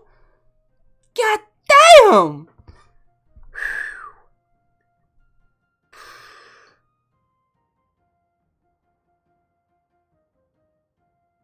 Sorry, I had to just appreciate this shit. What did he say? Nigga used all of his strength to pick that chair up. Imagine if Fiji left in the middle of Orki Hawken 1v1. Nigga said get back to reading slave. Shut up, Sam! You don't lose anything by letting those two die, ho. Haha. Nah, man, you lose something if you let Usopp die. Stretching that OP comparison. Shut up, man. Shut up, nigga. I know. I'm comparing everything to One Piece in these fucking read-throughs. The enemies in Encirclement is closing in too. They'll almost be upon us. Spread out the right wing a bit more. It's still too weak. We're switching the commanders of our left and right wing armies. Switching commanders? Now just who? Ohon of the Gyokuho unit is hereby appointed commander of the 5,000 strong left army. Similarly, the 5,000 men of the right army will be handed over to Morten of the Gakukai unit. What did you say? This is a big move. Here comes the enemy. They're heading straight for the right wing. Same for the left. Will it really be okay with those two? Of course, I'm aware of those two's accomplishments, but aren't they still too young to be in charge of this? Age does not matter. He knows best. As the number 2 of Orki, he knows best that the new era is frightening, dog. Push them back. Don't let these lines collapse. Don't panic. There's not that many of them just yet. The cavalry are ready at your command, Rikusen. To have been chosen in a situation like this, maybe we accept it a bit too readily. No, that's not true. Objectively speaking, the only people in the Toa army who are even capable of fighting in these circumstances are Ohon and myself. Sorry, but I'll leave this spot in your hands. If things get too dangerous, let me know with the flags. I will hold this position even if it costs my life. Don't push yourself too hard. You can't die before you hold my child in your arms first, right? Stick to the plan. Though the bulk of our forces are our infantry holding the lines, do not forget that it is us cavalry that hold their fates in our hands. Let's move. Morten-sama, you truly have become quite something. But even still, you will continue to grow even bigger and bigger. Please, oh heavens, please watch over him. Don't screw this up, Rikusen. Gotcha. Enemy cavalry are coming out. 4 groups. Are they aiming for us? Cavalry have struck out from our right wing. What are they going to engage the enemy? The left wing has cavalry moving too. The outside of our formation is still within the enemy's enclosure. We must not stop moving. The moment we stop, the enemy's blades will be able to catch us. Therefore, we must also avoid clashing with the enemy head on.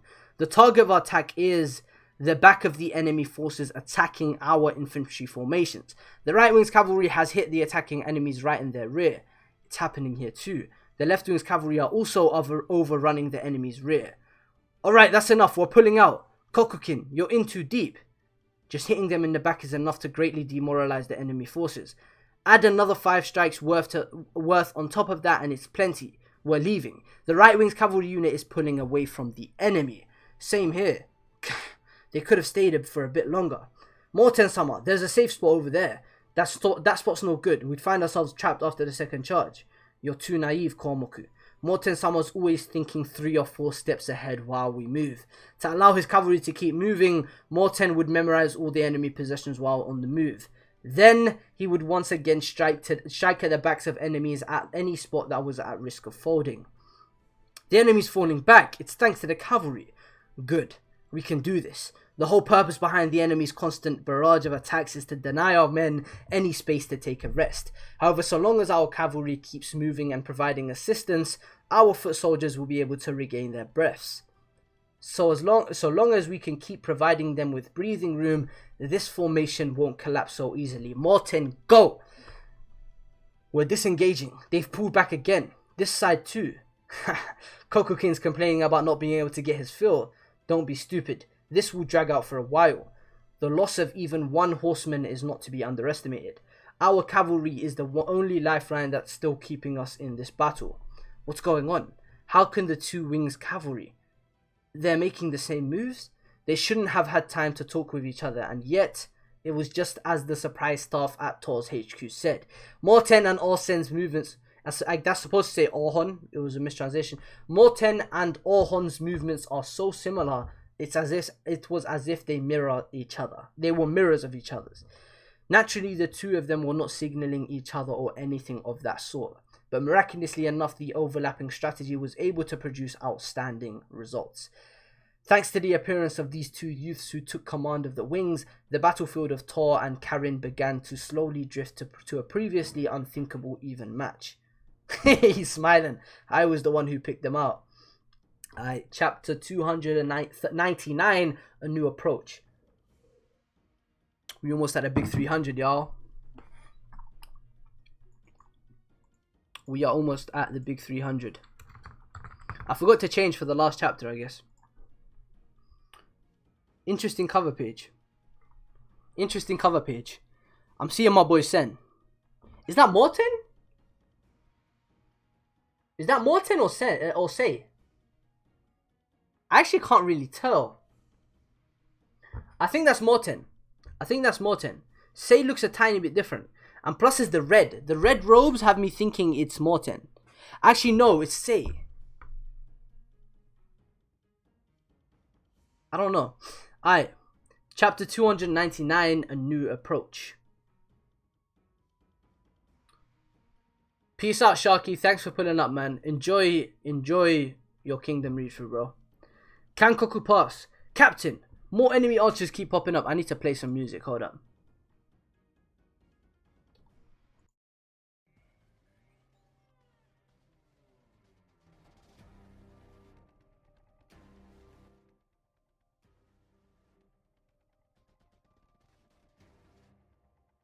Alright. Captain, more enemy archers keep popping up. There's far more than yesterday. Don't panic. It doesn't matter how many reinforcements they have. It doesn't change the fact that their ladders can only reach halfway. We'll be fine. Kankoku Pass will not fall to arrows alone. It's Morten, okay? Thank you. Thank you. It's Morten.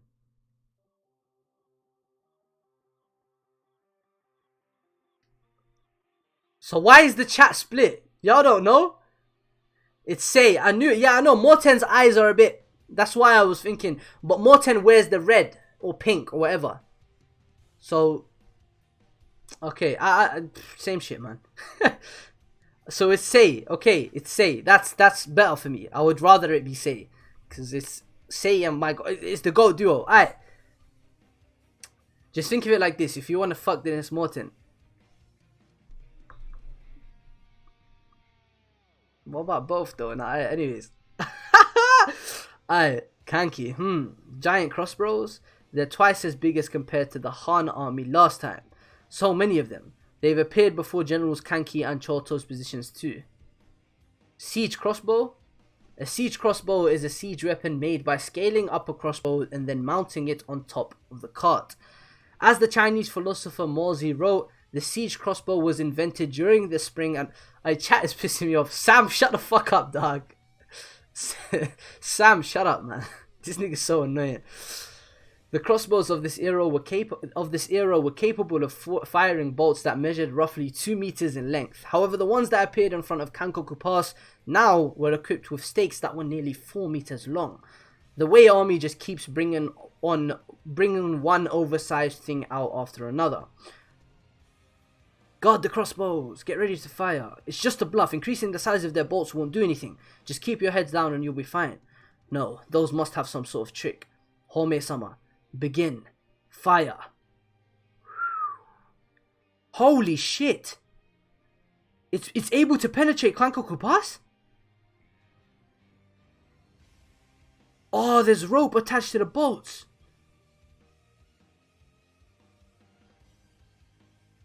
They're climbing them. God damn. What? This emergency. The enemy is climbing up using the ropes attached to us. Shit. Quick. Shoot them. I know, bruh. This chat is super sus, bro. Y'all are so sus. Like, just fix up, man. Y'all niggas suspect. I don't fuck with the energy. Fix up, y'all. I expected more from y'all, honestly, bro. So the size of those crossbows was for the purpose of hammering nails into the walls of Kankoku Pass. What a man, Way Commander Gohome. he has Morgul sweating. Hey, let Bao have a look at what's going on too. So Bao is very eager to see what's happening. I know, I would expect that from Bao. Bao's an eager guy. Drop some rocks to shake those bolts loose or something. What about using the oil and burning them up? We got more oil from Kanyo, didn't we? Shit, the enemy's gonna get even more entry points. Boss, isn't this really bad? Those huge ass things are gonna keep shooting and letting the enemy climb up. Cuckoo. So much for that crap about not a single time has anyone managed to latch onto Kankoku Pass. This already makes it the second time it's happened. Kanki's laughing at them, dog. What? What a menace. Is MHA OSTs? I'm gonna turn it off, don't worry. What shall I play, Don? What the fuck?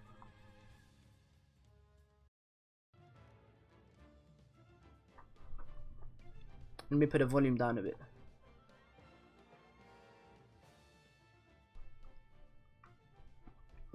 I'm afraid that is something far beyond me. It seems the world holds various types of prodigies. Perhaps I should take him back to Chu. That said, this time we've managed to create a foothold on all three Chin commanders. Fiji can't even say that with a straight face. I know. Hey, yo, these streams are staying up, dog. God damn. Man, this is the worst possible attack for the defenders. So this is the decisive hand that Home prepared for this day. So he's using that at the same time too. It looks like Home has decided this victory. Home-sama, the siege tower is here. Where should we send it? Do you even need to ask? It didn't take long for the Choto army spot to get. They've already climbed up. Isn't that way too fast? It's a given that they would be so fast. Han Army Commander-in-Chief Seikai. With the loss of its central command, the army has been greatly weakened. Those that fall victim to my personally formulated Gotangan will hemorrhage to death in 8 days. And today is exactly the 8th day. Ah, Choto's dead. General Choto's dead. Choto's dead.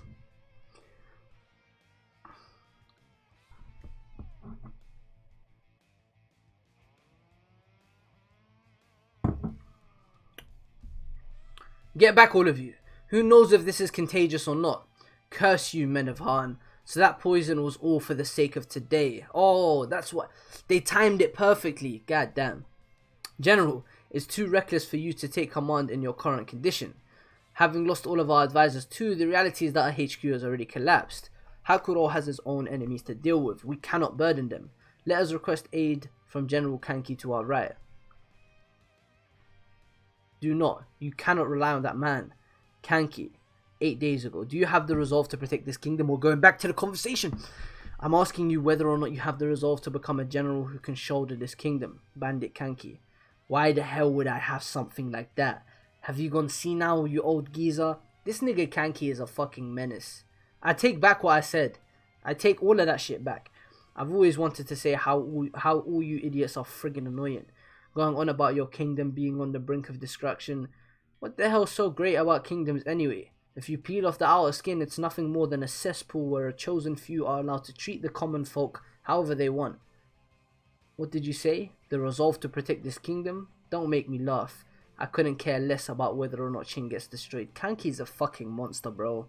He's fighting for fun, literally. It's the siege tower.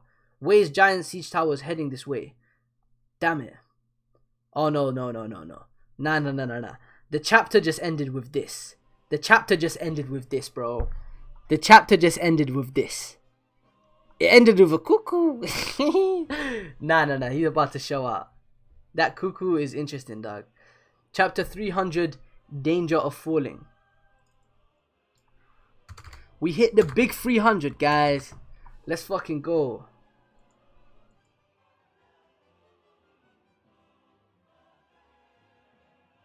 Alright, hold up. I need to find a good OST. This is pissing me off.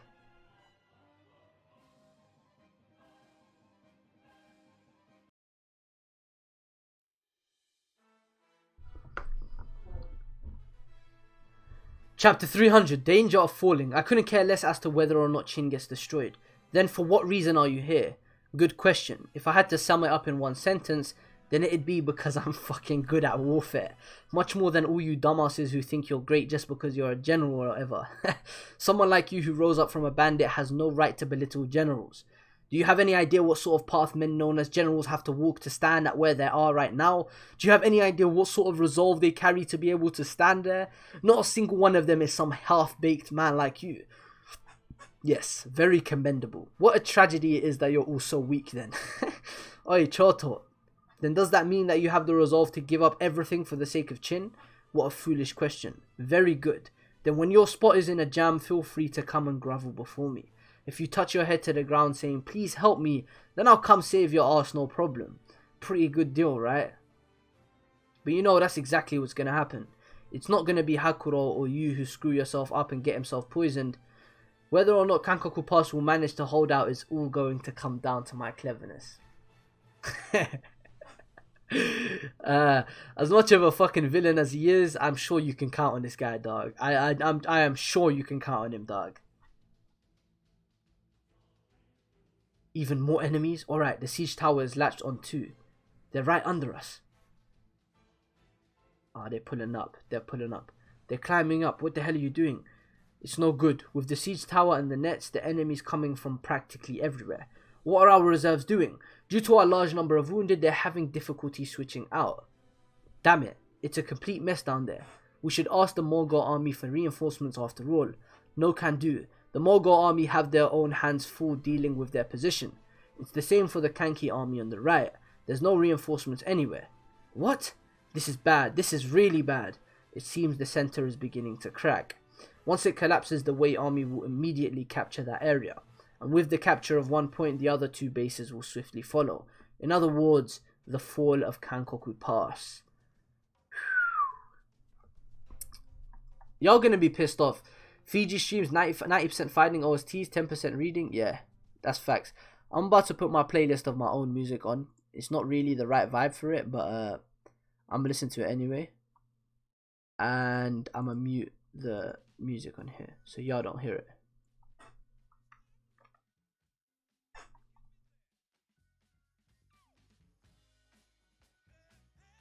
And listen to my own music, man. Alright. Push them back. Keep pushing. Not good. If we don't push them back, they'll just keep increasing until we get overwhelmed. Hey! Bo is a fighter. Bao, you can fight? I'm impressed. It's cavalry. What the hell are they doing there?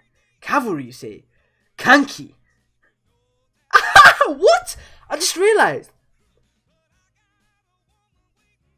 Seems it turned out like this after all, eh, Choto? Why have you come? I didn't send for your help. Quit playing around, old man. Now isn't the time for that. With the appearance of those huge-ass crossbows, the tide has completely turned in their favor. If we don't want to get carried away by that momentum, then we're going to need to pull something big out of our asses too. Something big? General Kanki's position, they've been greatly pushed back by the enemy. Well, no helping that, seeing as how I've brought all the real scrappers with me. Dumbass, don't go getting the wrong idea, Gramps. I simply came here because there is a convenient thing sitting right in front of you. The siege tower. Seeing as how... Don't tell me he's about to go down the siege tower and take these niggas on head on. Seeing as how I've sacrificed a part of my own body to use as bait, we're gonna hold this until the boss gets back. Kill them. We should be able to catch ourselves a big fish. Oh, they're about to burn the siege tower. Smoke bombs? Immediate. They've been set on fire again. Naturally, this was because the other siege tower's occupants had been burnt to a crisp on the first day. Every last one of the troops inside the siege tower proceeded to scramble their way back out.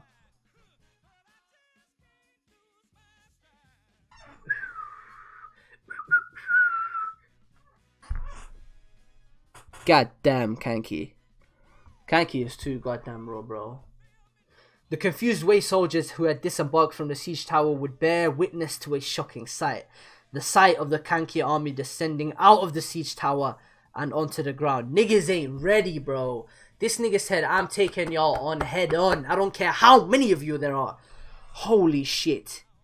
Well then, shall we get started? It should be practically impossible for him to survive this, but he will somehow.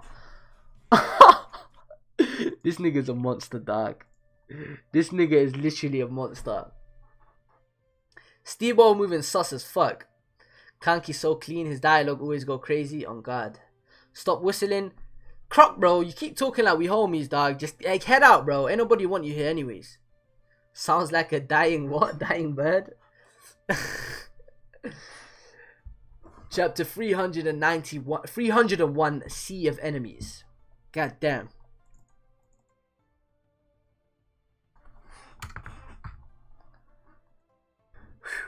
What? You're going down there? Yep. If you want to come along, hurry up and get changed, Choto. Are you out of your mind? The combined Wei and Han armies are down there. You'll be dropping right into the middle of 150,000 enemy soldiers.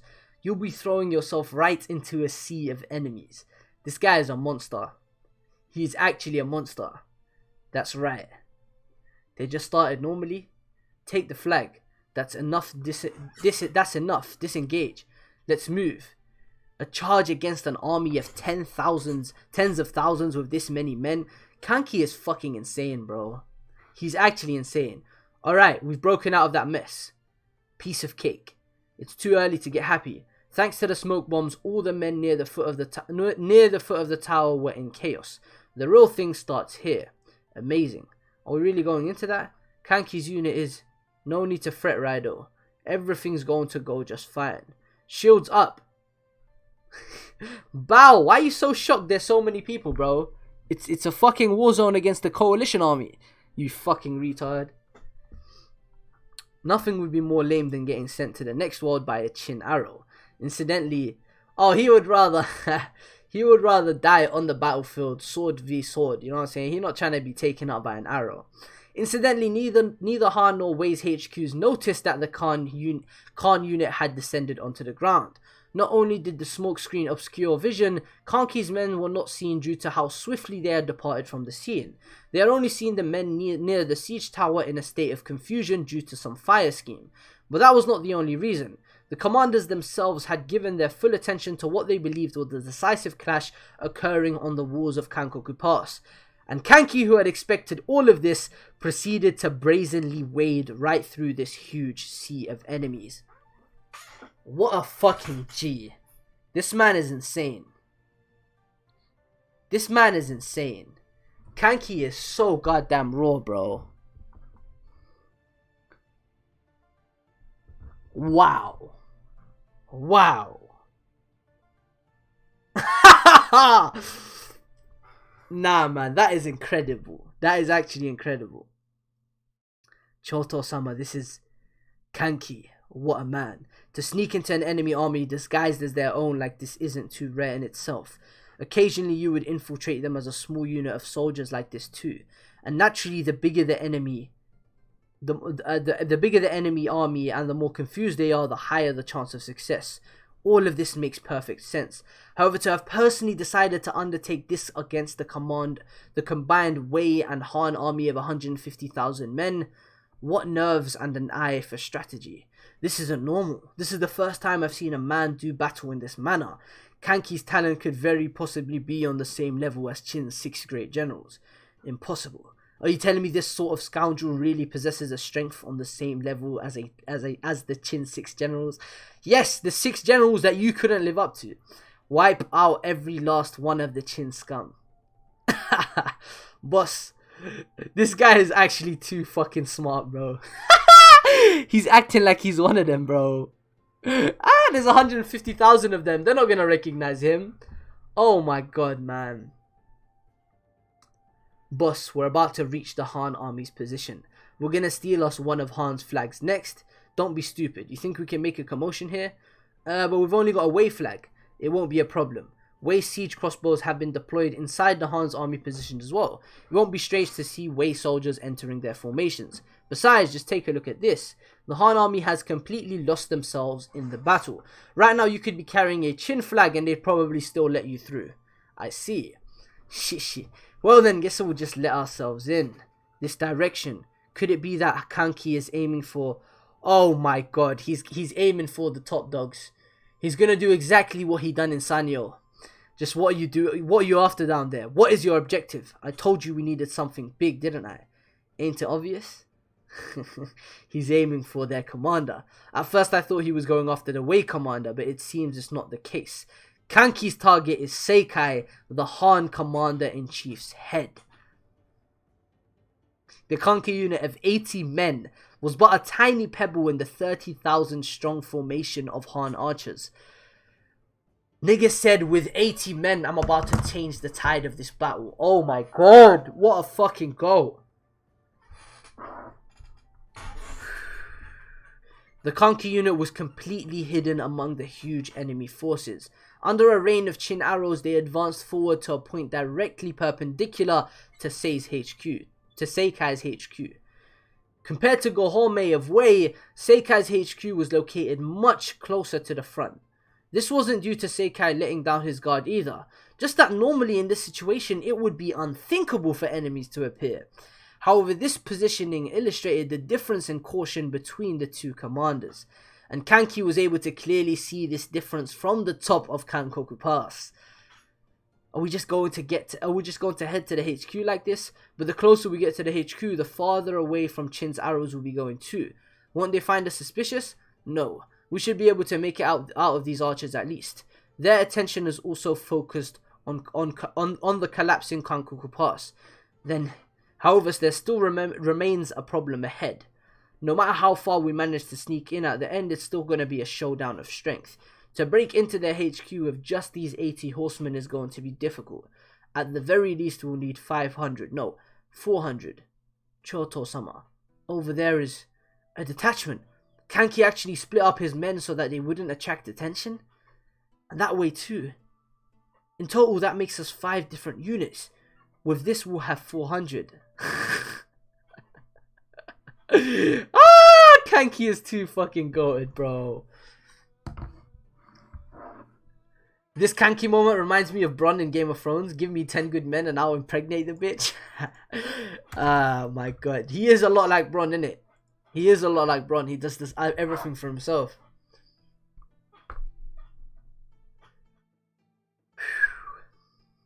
This shit is actually phenomenal, bro.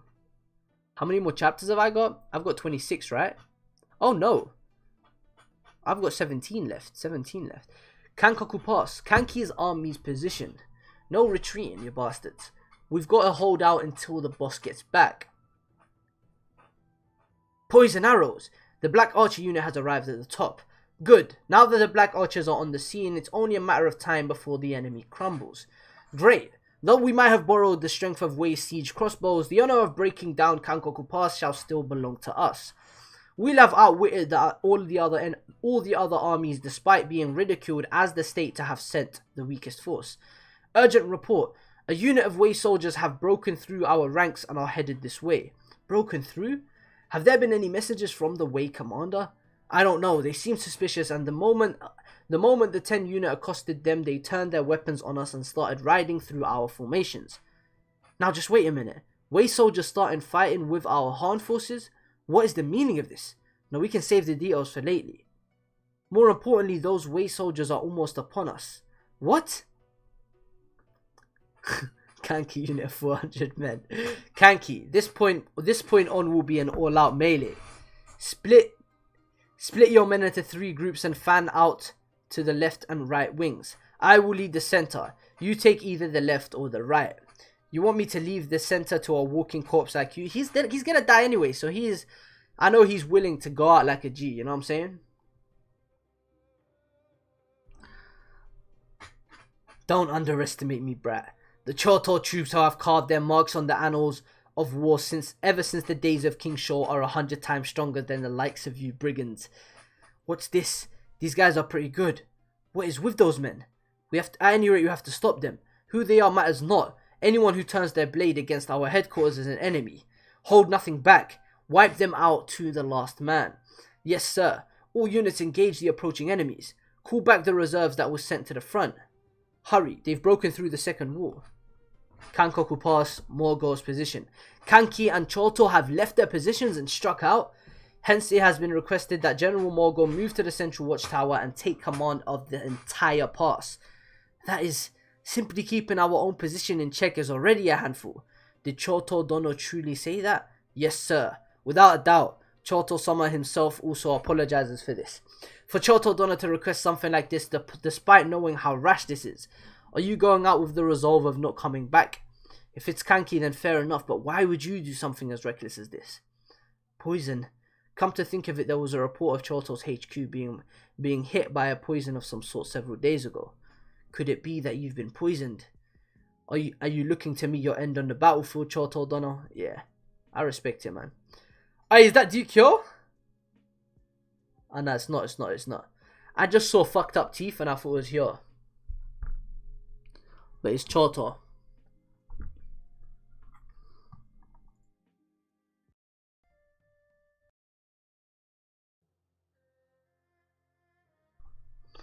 But it's still Choto himself that's the real monster. Didn't that old man get wasted by the Han's poison so badly that he couldn't even stand by himself? I finished the water, dog. I finished the juice. Before Choto and the others began their descent. Are you serious, Choto-sama? To go down there with only 30 or 40 riders, what will happen to our position? Without Choto-sama here, the situation is going to be... Even if I were to remain here, I would not last much longer. As for the walls, have Hakuro Dono take command of Kankoku Pass. With him at the helm, you will all be able to fight to your full potential. Having overcome all those life or death ordeals together in the past, I'm sure that strength of yours will be enough to see this through.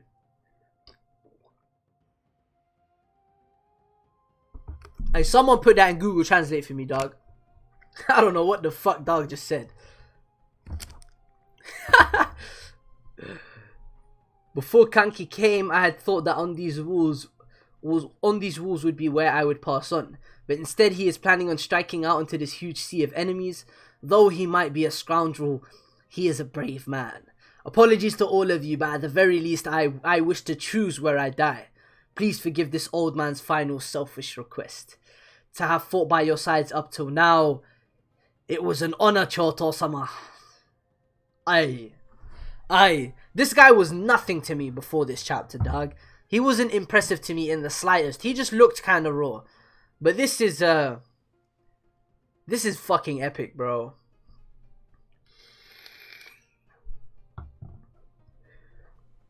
Is it just me or are the Han weak? Is it because we're too strong? Of course, Chin and Han's militaries are on completely different levels. Don't sell us short. It's the HQ. The enemy HQ is right before us. Choto-sama, we've made it. He's vomiting out blood, bro. He's literally grasping at the final straws of his life, bro. I don't know who you are, but you fools are getting a bit ahead of yourselves. Han Army HQ Defense, Nakon. Don't falter. Break through them. Not yet. This body of mine, just a bit more. The pain matters not. Just give these arms strength. The strength to swing my glaive. Choto-sama. Damn it all. Just a bit more and this... Damn it. The enemy unit has been crushed. That's a Nakon for you. Oh, he's dead.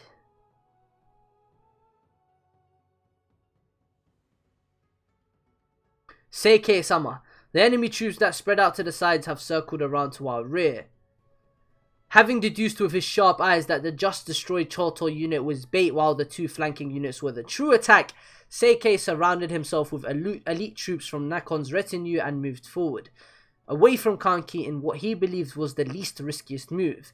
However, there was one thing which Seikei overlooked, and that would be that the Choto unit that Seikei thought had already been destroyed would find a second wind. So he...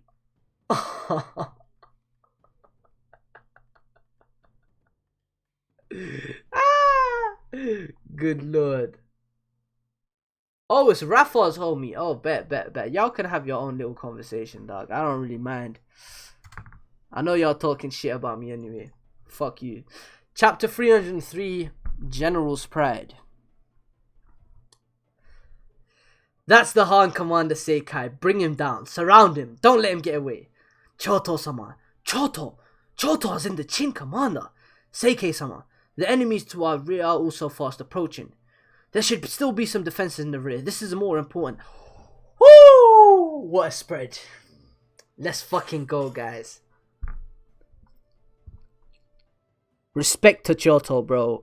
Respect. In just 2 chapters, he climbed up the ranks, and he's actually really, really impressed me, dog. Holy fucking shit. He's about to go out like a G, man. He is actually about to go out like a G. I was 15 years old when I embarked on my first campaign. He took off the helmet. For 50 years have I wandered from battlefield to battlefield, glaive in hand and smeared with dirt and blood. Even now in the Qin army, I hold the longest service record amongst all its old generals. Not a bad run if I say so myself. All that was left was a fitting conclusion to this long career. If that meant dying on the battlefield, then so be it. However, something like poison is not a way for a general to die. What the hell have you done, you scum? Aye, let's fucking go, bro. Follow Choto Summer's lead. What foolish drivel. Poison is a tried and true weapon when it comes to efficiently killing humans. It is not to be twisted by the nonsensical logic of some senile old soldier. No, nigga, poison ain't taking him out. He needs a sword to topple his head off his shoulders. Nevertheless, it's surprising that he managed to survive for this long after being subjected to the minium spheres. Perhaps I shall dissect him once things calm down. Seike-sama. He's coming. He's coming. He's coming. He's slicing through these niggas. On the verge of death, he is still slicing through these niggas. What a fucking goat, bro. This is his final charge. This is his final charge. Impossible. Why haven't you died from the poison arrows? You still don't understand, do you, Seike? No, it's unthinkable that you would. Choto-sama, a man like you who has never fought in battle, who spends his days tinkering with underhanded poisons. What would you know of a person's strength? What would you know of a general's strength? Let's fucking go. Oh my god. Choto is a fucking GOAT! You imbecile. A commander does not show his back and flee, you fucking pussy. Goat. Goat, goat, goat, goat, goat, goat. Seike has fallen. Han Commander-in-Chief Seike has been slain by Choto-sama. Seike-sama. Fuck yeah, that's the head honcho. Don't croak on me just yet, geezer. You still need to grovel me before you still need to grovel before me as part of our agreement, remember? Kanki's are such a bitch, is what I want to say, but we don't exactly have that luxury right now. Let's get a move on, fellas. Time to beat a retreat. You still haven't properly answered my question. Why you chose to fight as a Qin commander? Kill them. Yo, what are we waiting for, boss? I don't think you quite understand the situation here. If you don't answer, then I'll do it for you. You find war to be enjoyable. You were addicted to the sensation of emerging victorious through your own cunning, and that is a trait shared by many exemplary generals. It's irritating, but you have the talent too. I won't grovel to you, but promise me this. Become the #1 general in Qin. Horror, bro. Horror, man. How did he manage to make this emotional in the last second, dog?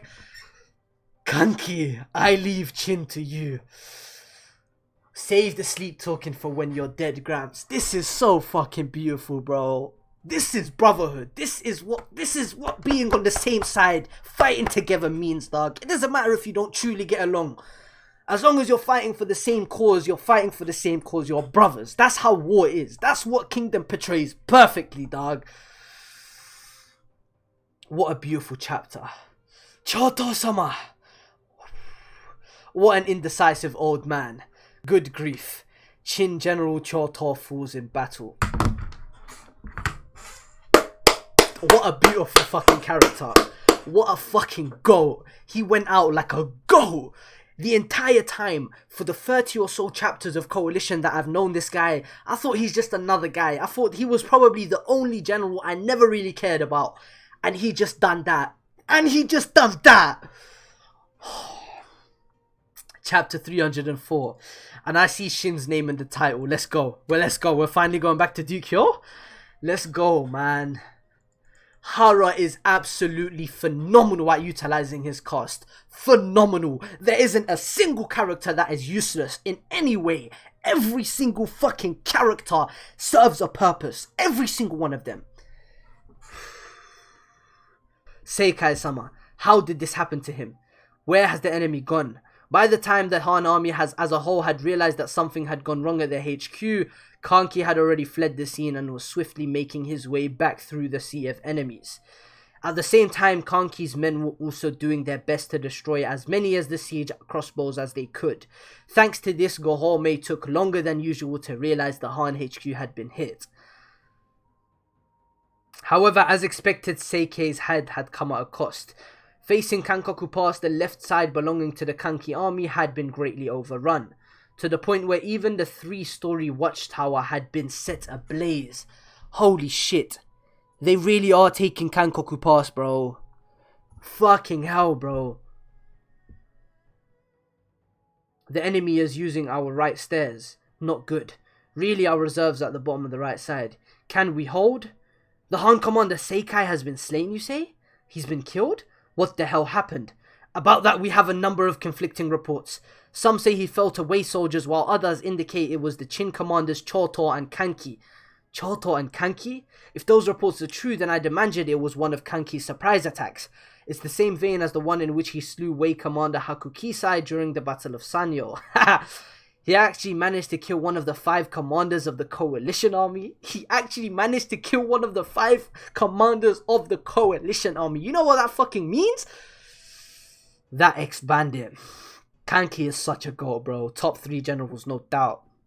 Actually, that's a big statement. No, he isn't. I'm sorry. He's like top 6 or 7, but still. Come on, like Oki, Rempa, Mobu, Tor, they're all above him, man. Sorry. He's top 5. Kankoku Pass is truly on its last legs now. Even if the death of Seikai is true, it won't change the predicament that Qin have found themselves in.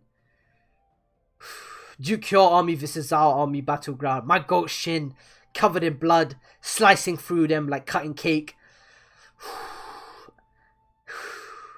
Damn it, I thought it was only a bit further, but we can't get close to their HQ at all. They're bringing more and more troops over. Screw it, let's go with another charge with all our men. The foot soldiers are at their limit. They'll collapse if we don't allow them to recover.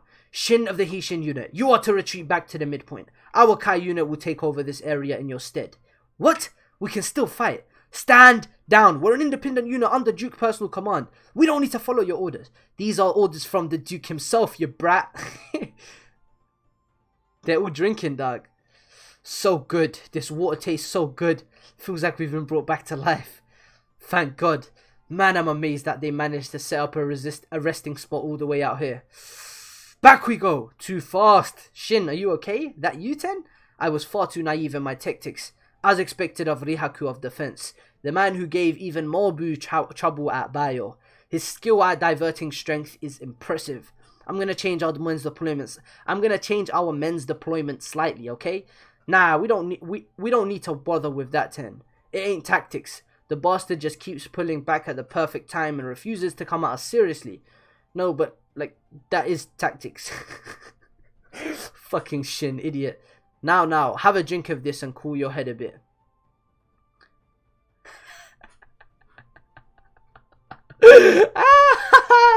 My goat. That would be wine, of course. Duke Hyo and Shin, the fact that Shin can just casually have conversations with a general like this, I don't think Moten can have a casual conversation with a general like this. I don't think Ohon can do that. I don't think any 1,000-man commander can do that. But Shin is one of a kind, dog. This nigga is special. This nigga is special, bro. To look at the battlefield situation means to take into account your own force's remaining strength too. Overlook that and you'll end up getting many of our own men killed, you fool. How is the situation as a whole? You're getting more and more insolent by the minute, lad. Though we've been chipping away at the Zhao, there haven't been any great changes. I've led 3,000 men to smash numerous units in the Zhao center in order to bait out Keisha even after killing 10,000 of her men. I'm saying her on purpose at this point. I just want to piss y'all off. Keisha, a woman. There's still not the slightest hint of her coming out. It would seem she's decided to simply wait for me to charge right into either Rihaku or Korson Ryu's armies. The way in which she caught us on the first day was really something. Most likely she's prepared one hell of a trap today as well. No doubt about that. So the question is, how are we meant to draw out Keisha? He's come to an epiphany? He's come to an epiphany? He said, I've got it. The paneling is insane for this page. It's like, click. It's like something went, oh, I can't. I'm so terrible at clicking. I'm so bad at it. You can't even hear that. That just hurts. Anyways, I've got it. First, we'll have the Duke make a frontal assault on the Rihaku army. Then, when Keisha appears, the Hishin unit will cut in from the side and take him down. Wait, don't just go using the Duke as bait. Are you an idiot? If we lose the Duke, then it was all over. You're looking down on us, you shitty brat. What kind of plan is that, you little punk? Let's go with that. He won't come out unless we go that far at least. The whole reason I called all of you back was so that we could try something like this. Given how sharp Keisha is, even if I act as the bait, you might not be able to catch him off guard, Shin lad. All I need to do is get close enough to see his HQ. Once we're that close, I guarantee you will bring him down. Shin is killing Keisha. I'm calling it from now. Shin is killing Keisha. They're gonna have a 1v1. Just watch. He is leaving this battle with 2 generals' heads. Watch. Our lookouts have reported that a fire has broken out on Kankoku Pass. A fire on Kankoku Pass? It seems things are getting lively everywhere. We're not gonna lose to them. Prepare to set out. Kanyo. A fire has been sighted on the walls of Kankoku Pass. Oh, we finally get to see my goal after so long. What of the smoke signal for the fall of the pass? No signs of that just yet. Are you certain? However, the fact that a fire has broken out, does that mean it's only a matter of time? Kankoku Pass will not fall so easily. The sightings of a fire may confirm that the enemies have managed to reach the top of Kankoku Pass's walls, but it's not until the gates below are opened that Kankoku Pass truly falls. The main gates which allow the enemy's passage have been blocked up by boulders from within as part of our plan. Hence, the enemy must make it past the walls and onto the ground first to open it from the inside. We have reserved stations below just for that scenario. I imagine that they're engaging the enemy soldiers right now as we speak. Since it's impossible for the enemy to ferry a large number of troops across the wall at that time, our reserves below should be fully capable of keeping them in check. However, there is one thing that can break this deadlock, and that is for the enemy forces to slip through either of the battlefields on the left and right and hit the reserves by coming through the mountains. What of the other battlefronts? Yes, Your Majesty. Looking out from Kankoku Pass to the right lies the battlefield of the Tor and Mobu combined armies against the Chu. They remain in a state of deadlock, going back and forth. Lovely. Even though they're at a numbers disadvantage, Mobu and Tor still carry it. You know what I'm saying? Likewise for the Dukyo army and Zhao further to the right. Though the Duke has led small strikes into the Zhao forces, there haven't been any large changes overall. Good. Both are managing to hold out despite how dire the odds are. What about the final ground to the left, Orsen? That is, what is it? They're on the back foot? I've had our messengers double check numerous times, but it seems we've lost contact with them. Lost contact? What do you mean? I mean that General Orsen and his troops have completely disappeared? What did you say? What? Aye, this next chapter is called Orsen's Movement. Aye. This nigga's up to something. This nigga's up to something. God damn. Aye, this next chapter is exciting. Aye. It's time. It's time.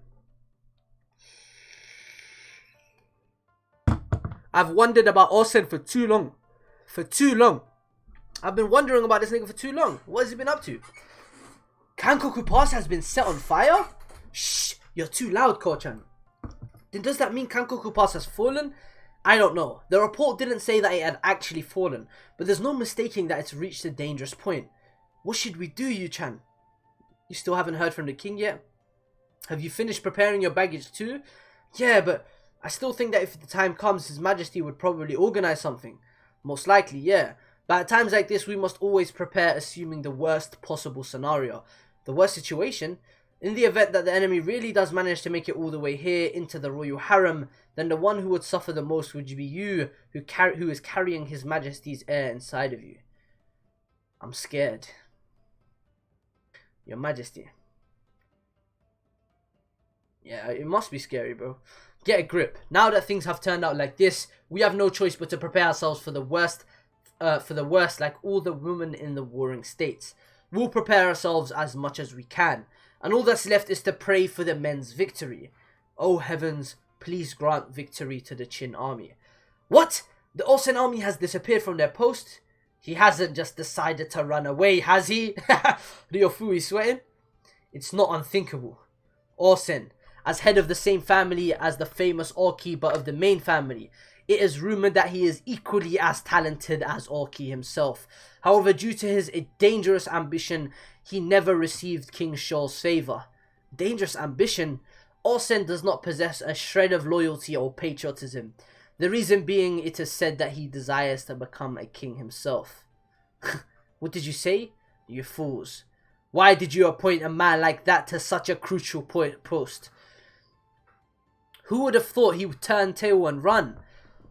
Osen ran away? Nah. He's tactical. He's doing something wild. Trust me, he's doing something ridiculous.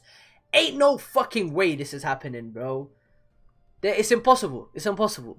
Too many of you Kingdom fans stand this guy for him to be a bitch like that, man. Report. The Kaoto tribe has infiltrated one of the right forts. The Bako tribe has been wiped out. The Mesa tribe is requesting 1,000 men. The Sakahaka front is struggling. AG tribe has begun moving. The Shitomitsu took the left fort. Ordo-sama. That's a good one. So how is it, Yuki? Is Osen strong? Quiet. The manner in which he uses the mountains, it is hard to believe he's a plains folk. The Seki tribe has crushed right before my eyes. Is that so? Then, how is our main offense doing? The second fort in the north requests reinforcements.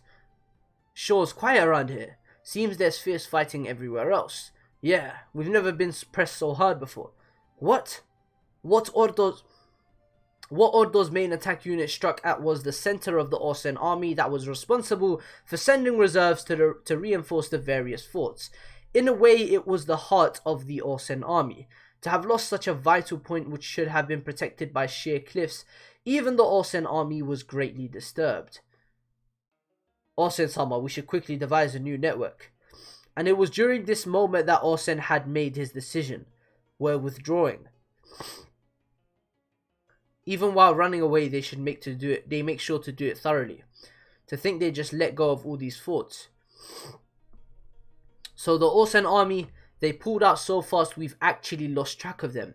They're moving northwest as far as their feet could carry them. Northwest, eh? It seems they're seriously planning on abandoning the battle. It would appear Osen is just as Riboku described him. What did Riboku say about him? Though this isn't really an especially important piece of information, Osen is a man who never fights a battle he cannot win. Then doesn't that mean he wasn't suited to this battle right from the beginning? They don't know what's about to happen. They don't know. I'm telling you now, they're going to keep charging towards, because obviously they're going to try come through the mountains and enter Kankoku Pass like that. And he's going to ambush them disgustingly. Watch, I'm telling you right now, the ambush is about to be disgusting. I can just see it coming. It's fine. Tell them to follow us at their own speed. I will be accompanying these men on going on ahead. There is no longer anyone who stand in our way. We do not need to wait for the rest. Are we back? Are we back, guys? My internet just wilded out. Are we back? Yo. Are we back? Yo. Can someone in the chat let me know if we back?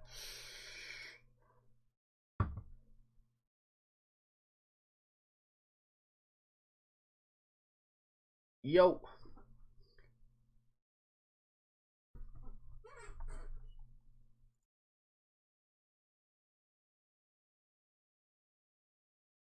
Is the stream back up? Someone in the chat let me know if we...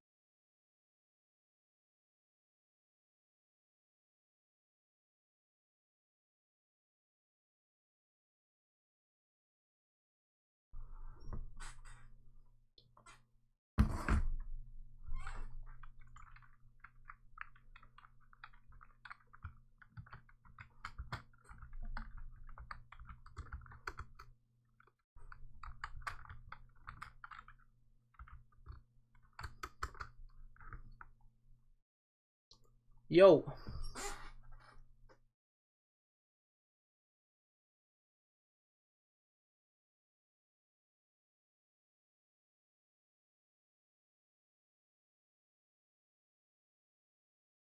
Stream started wilding. Was good, chat.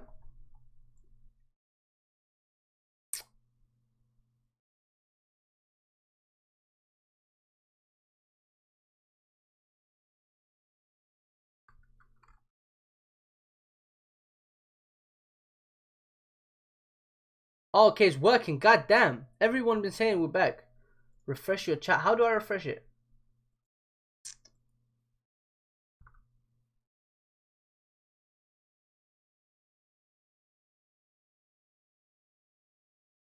Alright, cool. Alright. It's wilding. It's wilding. The chat is wilding. Give me a second. The chat was wilding, bro. Alright. The chat was wilding. Yes. Give me a second. Let me get the chat back up.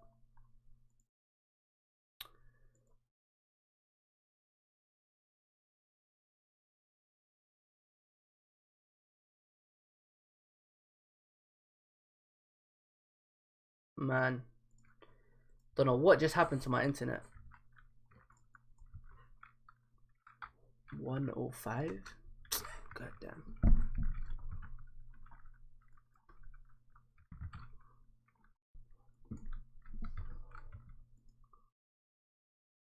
Alright, sorry about that, guys.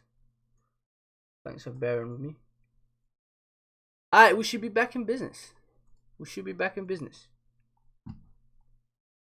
Okay, let me put music back on. Hold up, shall I switch up the track? Nah, we gonna stick to this. Okay, switched up. Alright. So, this bridge just looks like the perfect terrain for Olsen to pull a quick one on these niggas.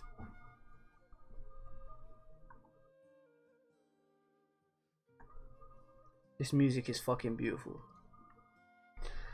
Impressive. I have never met a man who can read the mountains as accurately as this. As expected of the man who, despite being from the plains, was able to become the king of 50 different mountain tribes. The blood of plains folk might run in my veins, but I was born and raised in the mountains. Military strategists who specialize in mountain terrain are said to be able to predict the lay of land ahead just by analyzing the mountains in front of them. Naturally, the various mountain tribes that served Ordo were all capable of this. However, Ordo's mountain reading skill was in a whole different league, which is why he was able to pinpoint the location of Orsen's central command and crush it with surgical precision. And what was reflected in Ordo's eyes right now was a humongous cliff that blocked the path which led behind Kankoku Pass. All that's left is to climb this cliff and follow the ridge, and we will be able to pour into the area behind Kankoku Pass. And naturally, there does not exist a wall that we cannot climb. Go ahead, my brethren. He said, this battle is mine. Fucking idiot. Orsen is about to pop up. Let's fucking go. Oh my god. They are fucked. What an idiot. Orsen said, what an idiot. They are about to annihilate them. Oh my god, Orsen is a goat. He said, what an idiot. That's the end of the volume. Oh my god. Holy shit, Karin. God damn.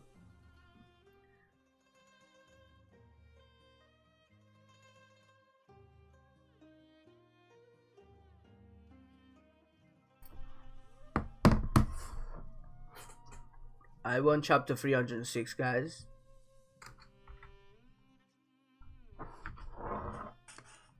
God fucking damn.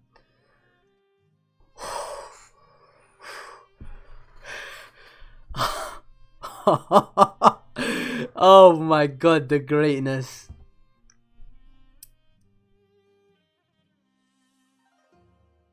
I'm so hyped. I'm so hyped.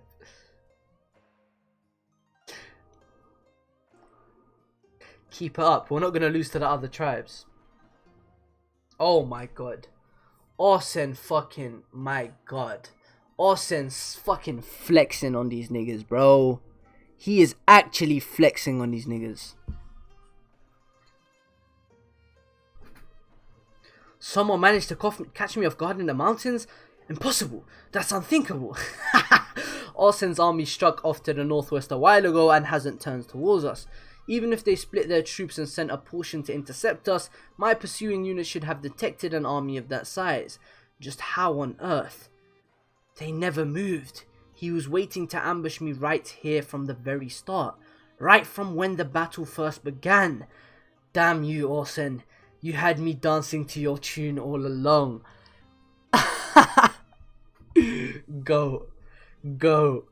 Morchi. Don't worry about saving ammunition. Have the archers continue this barrage. I can just imagine this nigga's voice as a voice actor.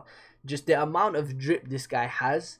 How raw, how stoic he is. He was just, don't worry about saving ammunition. Have the archers continue this barrage. The enemy is comprised purely of mountain tribes. For them to organize a retreat when they've already lost all semblance of control will take some time. Now is our chance to wipe them out. Moryu, there's Ordo. Capture him alive and bring him to me. He's gonna try to recruit him just like he tried to recruit Kyoen. How rude is that? The commander of one of the 5 commanders of the coalition army. He's gonna try to recruit him. We must join our main army quickly. Damn it. Separating from our main army has backfired on us. It's too late for us to save those 8,000 mountain tribe soldiers. And those 8,000 men were the cream of the crop even amongst the mountain tribes. To have lost all of them in a mountain battle like this, what an immeasurable loss. Enemy attack. Ordo-sama. Ooh.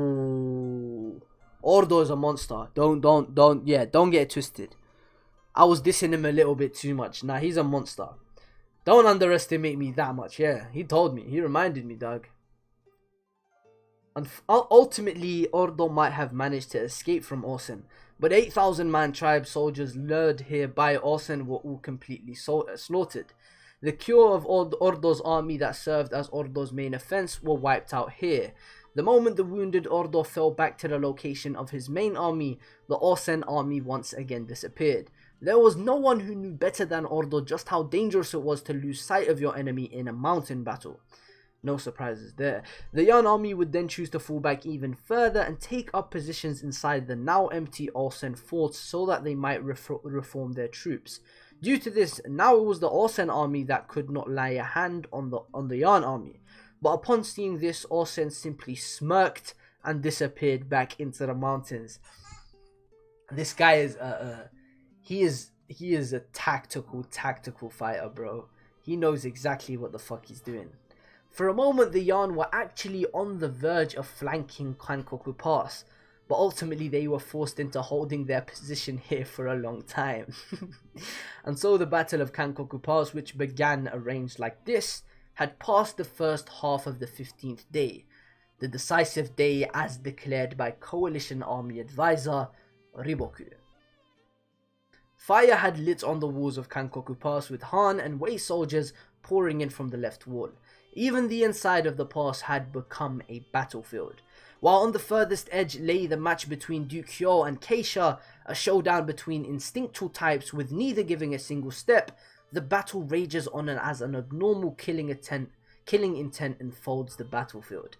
And in between them, Kanmei vs Mobu and Tor vs Karin, the largest scale clash in the entire battle was unfolding.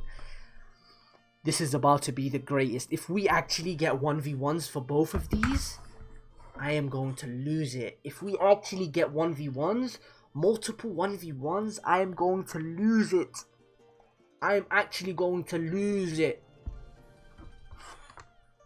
And now the clash between the Chu army against the combined Mobu and Tor armies, believed by both Chin and coalition advisors show Heikun and Riboku to be the most strategically important engagement of the entire Battle of Kankoku Pass was approaching its climax. Morten. My god, look how he looks. Look how raw he looks, bro. I need one of these for an Avi, bro. I got a fucking nasty Zoro Avi right now on, bro. I need one of these goats on my Avi. That's enough. We're pulling out. Ah, Morten-sama. Enemy cavalry behind us. These guys are interfering with the attack. Oh shit. General Tor. He's one of the only niggas that actually has that presence. I don't think I've ever seen a page of Tor without going, oh. I'll switch out with you for a bit. Go and get fresh mounts at the least. And there he is. That's the Chin Commander Tor, right? The one who did the Boldian. The difference over there is all banking on that cavalry unit that's been buzzing around all over the place like a bunch of flies. Koyaku, or whatever you said your name was. I'll give you 5,000 men and go make a beeline for him. You're giving me 5,000? You're the most promising one out of Boldy's first army. You might be a brat, but now's your chance to prove how much of a man you are. Is this nigga gay? Is this nigga gay? I don't have an issue with him if he's gay, but he better be gay. She said, if you manage to bring me Tor's head, I'll even summon you to my chambers tonight. And he said, I'll pass on that? I hate this guy now. I truly dislike him. Oh, what to be Koyaku right now, bro. What I would do to be him right now, dog. Nigga said, I'll pass on that. That is despicable. That is embarrassing. You should be ashamed of yourself. But the 5,000 soldiers I'll take gladly. Just watch it, Rinbukun. I'm going to avenge you. Cuckoo. Things are starting to get lively. Well then, I guess I'll go and show my face too. God damn! It's time for her to actually jump on the battlefield, man.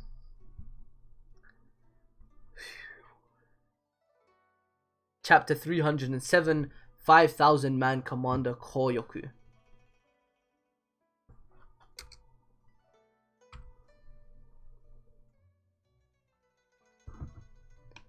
Hey, chill, Sam. Stop reminding me of that, okay? I already said I'd take it back.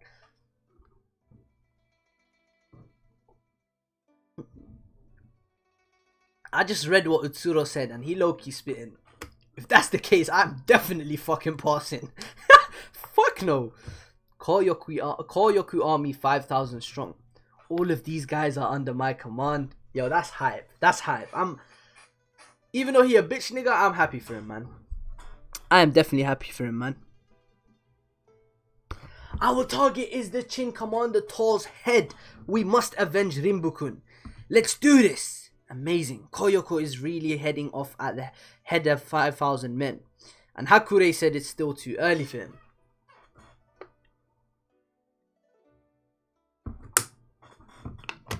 I would be the first to acknowledge Yoku's talent. He's a man who will definitely become a general in the future. But it's too early for him to become a 5,000 man commander. Especially for an army that was so hastily thrown together. There's no way they'll be able to function properly.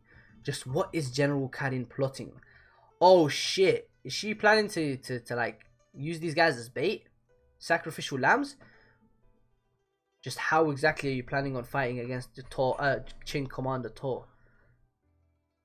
They seem to be in high morale. There he is. It's Tor. Don't clump up. Spread out as far as you can. J. Chill. Chill. None of that shit. Pipe down. God damn. They broke wedge formation. They spread out. Are they trying to surround us? What idiots. To spread themselves so thin against us, they've underestimated their enemy. Let's break through them in one strike. The name's Koyoku the Thunder, 5,000 man commander of Chu. He's too excited. The head of a 5,000 man commander isn't bad either. From the very start I knew that we wouldn't be able to fight as a hastily formed 5,000 man army. But a 5,000 man commander's head is plenty to serve as bait to lure out Tor. And all that's left is for me to kill him. Oh my god, he pulled out the Bakuya sword, bro. This guy is a monster, I'm not gonna lie. Koyoku is actually extremely raw, bro. God damn. To's about to fucking sun him. To's about to vibe check this little nigga. Oh my god. Oh my god. Oh, they clashed. The Bakuya sword is impressive. They're actually clashing. They're actually clashing. Props to him. You shitty brat. Props to him. Amazing. Koyoku managed to stop To. He might just be able to kill him. Yoku. That's enough of a break. Let's move. At the very least, we should wait for the return of the lieutenant who went to take command of the riot. We don't have the time. If General To is slain outside, then we're finished. Now open up. What's with this rumbling? Something's coming from the left. God damn. She's making way, folks. She's making way. She is making way. She is making way. I never expected To to beat the shit out of him. I know he's got plot armor, bro. He's one of the worst generation. I don't think he's dying in this war either. He might, but if he's dying, it's at the hands of either Shin, Morten, or Orhon. It has to be one of those three.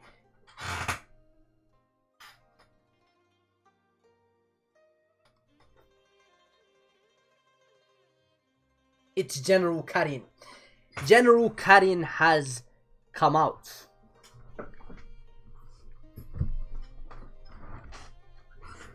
Karin is personally coming to the front. Was she waiting for To to jump at Yoku? But heading towards him in such an obvious way is just going to result in To escaping back into his formation. No better chance than this. Let us fall back and devise a method to take out Karin. Like hell you're getting away. Karin-sama, I'm pretty sure To's gonna give us the slip if we don't send the cavalry after him. Right now, Koyoku is working his ass off over there so that he might bed me tonight. Don't interfere.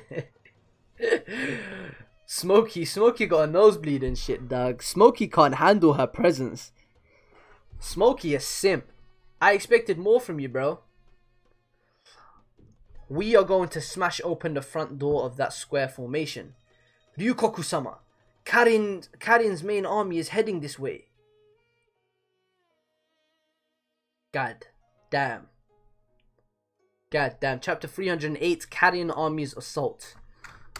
I expect her to actually go crazy, I'm not gonna lie. Her build up is wild, bro.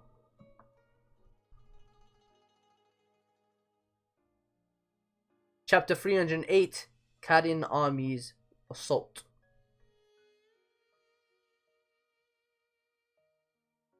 Bamyu, begin. Incoming. Look at this spread. Look at this spread. Karin's main army begins its assault on the Ryukoku army, the linchpin of the square formation. You sent me my new avi? Let me peep Twitter 1 second. Hey, my goat. Why are you sending me a picture of Smokey, dog?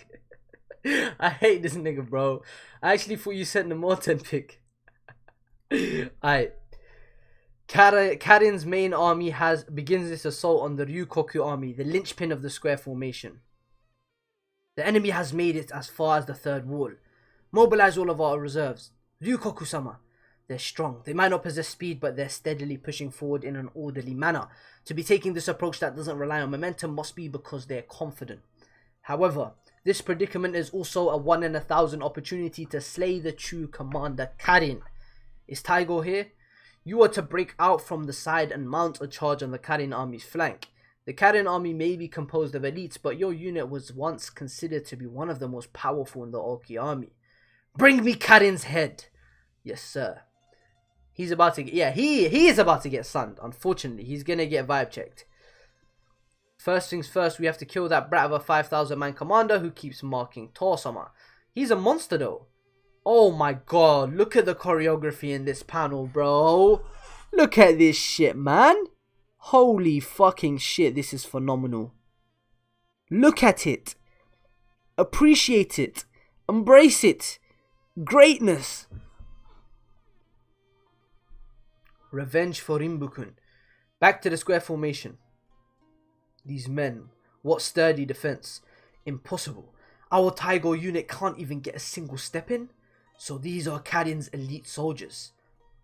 Hakure unit, provide support for the Karin army's right flank. Make sure you don't hit our allies. Ryukoku-sama, the Taigo unit's defense seems to have failed. They're now under attack. Call them back. Karin's main army has pushed in even further. Not good. Inside the square, Morten. Morten-sama, Ryukoku in the front is being... I think Hakure versus Morten is going to happen, by the way, guys. That has been set up quite a bit. This is just an expectation. I expect that to happen some point. Maybe. It might not. But I expect there to be a 1v1 amongst them. I do think Haraya is giving Morten and Orhon both 1v1s in this arc. I could be wrong. He might just give them epic moments. But he utilizes his characters so well that I expect that from them, honestly. Oh no, it's going to collapse. I'm going to take our reserves and bring them to assist Ryukoku. I'll leave this spot to you. Reserves to me. But our right wing has already has its hands full. If we lose our reserves, we'll end up with holes. That can't be helped.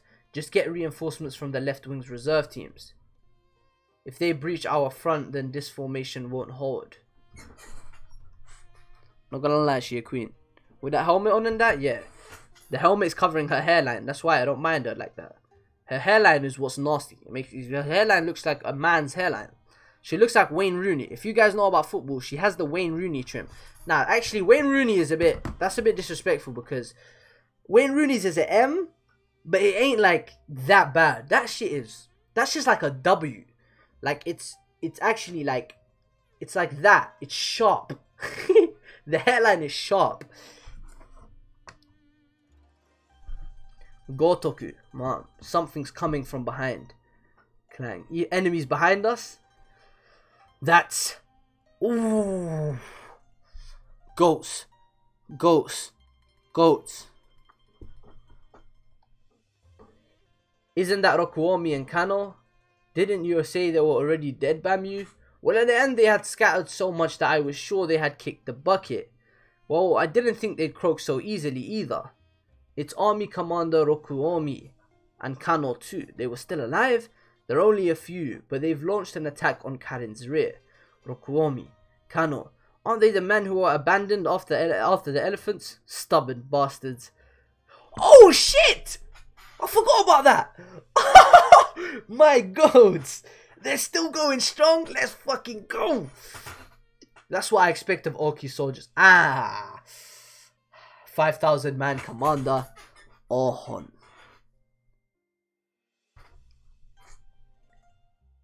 They broke through. They weren't aiming for us. So most of the noteworthy enemies have all turned their eyes on me, huh? Time to switch locations. We've sufficiently demonstrated grandeur and cuteness here. Why is she just grabbing onto the titties? Why is she going, oh my god. God damn. Holy. Holy. Holy.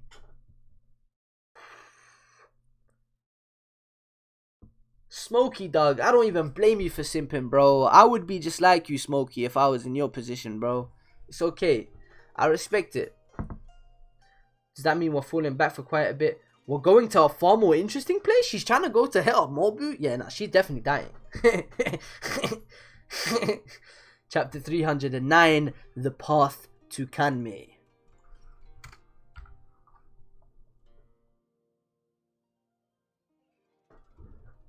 Did he just say Ohon over Morten?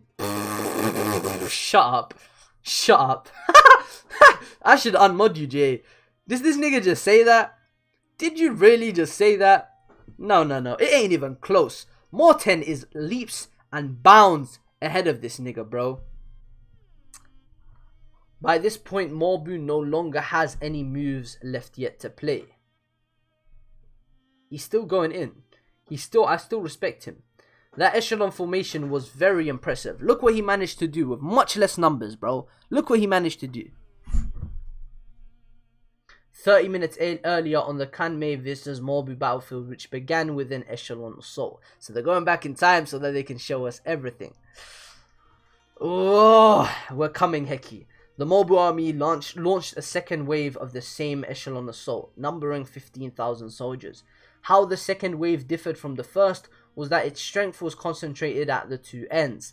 Seems they're fully committed to breaking us down from the sides. Having discerned the Qin's intentions, the two vassals of Kanmei each personally took command of 10,000 men to reinforce the two ends, where they would fiercely clash with the Qin soldiers, Beiman and Gomashu. Having sent out the first wave of 20,000 followed by the second wave of 15,000, all that remained behind them was Morbu and his 5,000 men. Having gone beyond the point of no return, the Morbu army fought on with a desperate fervor. You should fall back and catch your breath for a bit, Heki. Our archers are only getting in the way. Move them outside and have them rain arrows on the enemy's rear. My heavy soldiers alone will be enough to crush the Qin on a head-on clash. But against Beiman and Gomashu's powerful troops, their advance was completely halted. Not good. We're almost out of stamina.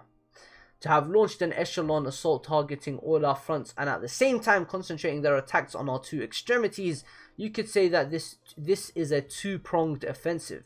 It is a surprising tactic to be sure, but by splitting his bulk into two separate directions and so far apart from one another, there would be no going back in the event of failure. Now that his offensive on our two flanks is struggling, there is absolutely nothing Morbu can do. In other words, Morbu's battle plan has completely failed. This is what happens when you try to dabble in tactics which you aren't accustomed to, fool. Kanmei, huh?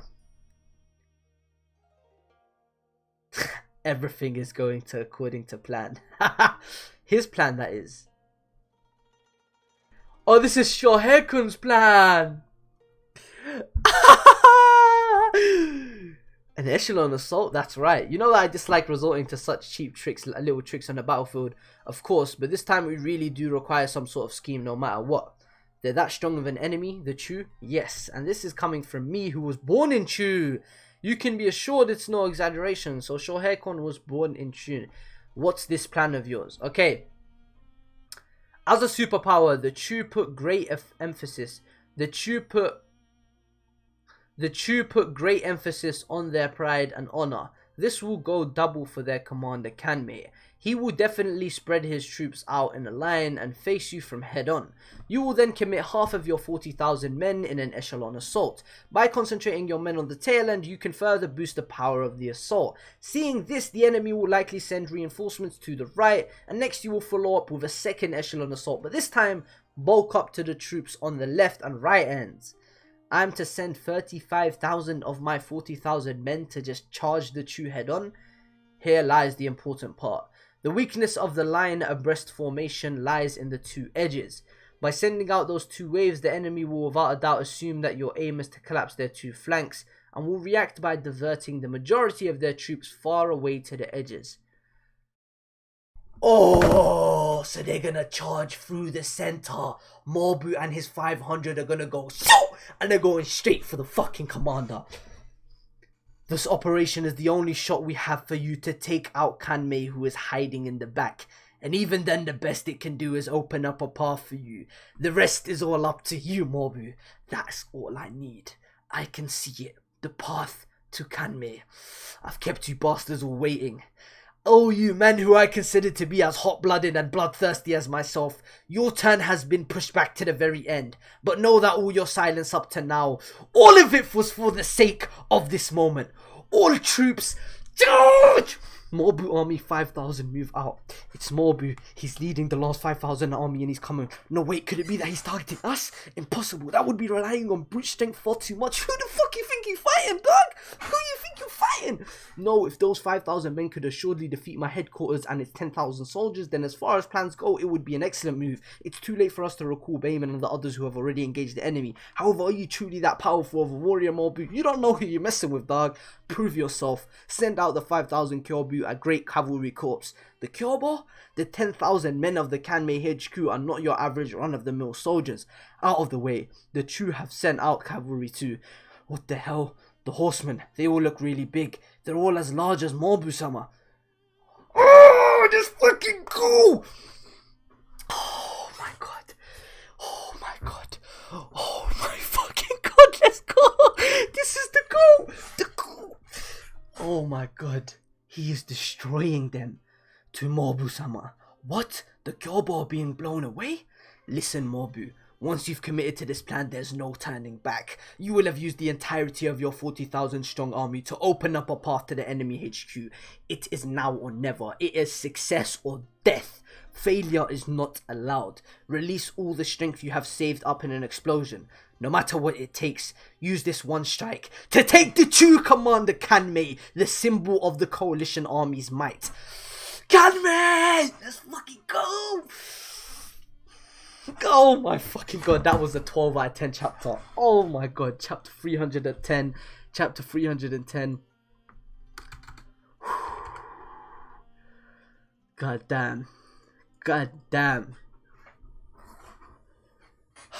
I need some water. I need some water.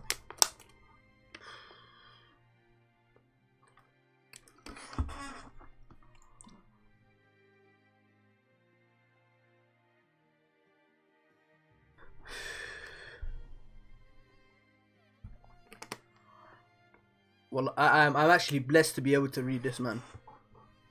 I'm actually blessed to be able to read this, man. This shit is some of the greatest shit I've ever had the pleasure of reading. Ever, bro. This is actually some of the greatest shit I have ever had the... Kanmei! Alright, we're through. Mobu's main army has broken through the Kanmei army's Kyobo Cavalry Corps. With 2,000 troops remaining, at last they close in on the brittle center of Kanmei's line formation. It's Mobu-sama. What? It's Mobu-sama. He's finally joined the battle? You know what's crazy about this? You want to know what's crazy about this? Kanki, one of the generals, just one of the various generals that belong to Chin, was able to plan out a way to take out one of the 5 generals of the coalition army, the main general of one of the states. Now Mobu is about to go after the main general of Chu. Duke Hyo is going after the main generals of Zhao. These niggas are going after top dogs, and they're all on an equal playing field in Chin. Chin, although it's small, it has quality and quality and quality and quality. Chin is fucking ridiculous. This is the only state that can truly unify the entire China. And you know what's crazy? It's the fact that they're going up against unified China and they're most likely going to win this war. That's what's crazy to me. They're going to win this war against unified China. That is the biggest indication that they can actually, that Sei can actually unify China. That he has the military might to unify China, bro. That is what this means. This is so fucking goated, bro. It's Mobu-sama. He's finally joined the battle. Please preserve your strength for the main event, General Kanmei-sama. Mobu is coming.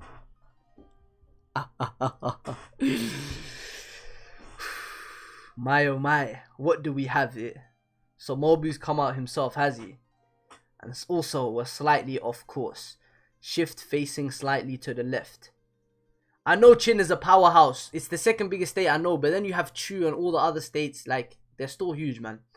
You have Chu, innit? You have Chu. Karin-sama, we should pick up the pace. Looking at that, it seems Mobu is going to reach Kanmei-sama. Nah, this pace is fine. Making haste isn't always the best decision. Morten-sama, Karin is heading to Mobu-sama's battlefield. True Commander Karin, just what is she thinking? I can't tell at all. Is she trying to take down my father Mobu? But all that's heading over is Karin's main army of 5,000 and the other 50,000 remained here with us, which is why General Tor can't leave this spot either. Likewise for Okuomi and Kano, but we need someone to chase after Karin. Ohon, the Gyakuho unit. So you're of the same mind. 700 cavalry, follow me. Rikusen, I'm handing over command of the cavalry here to you. You're really going? Yeah. Karin is most likely going after Mobu. And if Mobu is defeated, Kanmei's troops are going to start trickling over here, which would lead to our loss too. If my father dies, that will make my little brother sad too. Make sure you pass this on to Gramps too. I'm counting on you, Morten-sama. Hakure, General Karin's gone off. Did you hear anything about it? There's no way I would have. What the hell are we meant to do? None of the others are moving, so I guess we just keep doing what we're doing here. What on earth is General Karin thinking? Is she really leading those 5,000 elites to bring down Mobu? Wait, 5,000? I'm pretty sure I had heard that Karin's elite unit had 10,000 men. Where have the other 5,000 gone off to then? Ah, she's gonna make them pull off a sneak attack. They're not gonna see it coming. Stop them. Good, we're almost through. At last, Chu's HQ is in our sights. Dun dun dun dun dun dun dun dun dun dun dun. Who is the strongest? Who is the strongest? Who is the strongest? Kanmei. Who is the strongest? Who's the strongest? Who's the strongest? Kanmei! His breath can shatter boulders. With one swing he sinks mountains into the earth. The strongest man among the heavens. Who is it? Kanmei. When Mobu defeats him, it's going to be so goddamn beautiful. It is going to be so fucking beautiful. Oh my god. What the? What's killing? Oh my god, this nigga's a monster. He is a monster. He is an absolute monster. He's finally shown himself. He threw it at Mobu. What a coincidence. I also pride myself on being the strongest man in all of China. If you claim to be the same, then we must settle this right here and now, on this stage, under the gaze of all in China.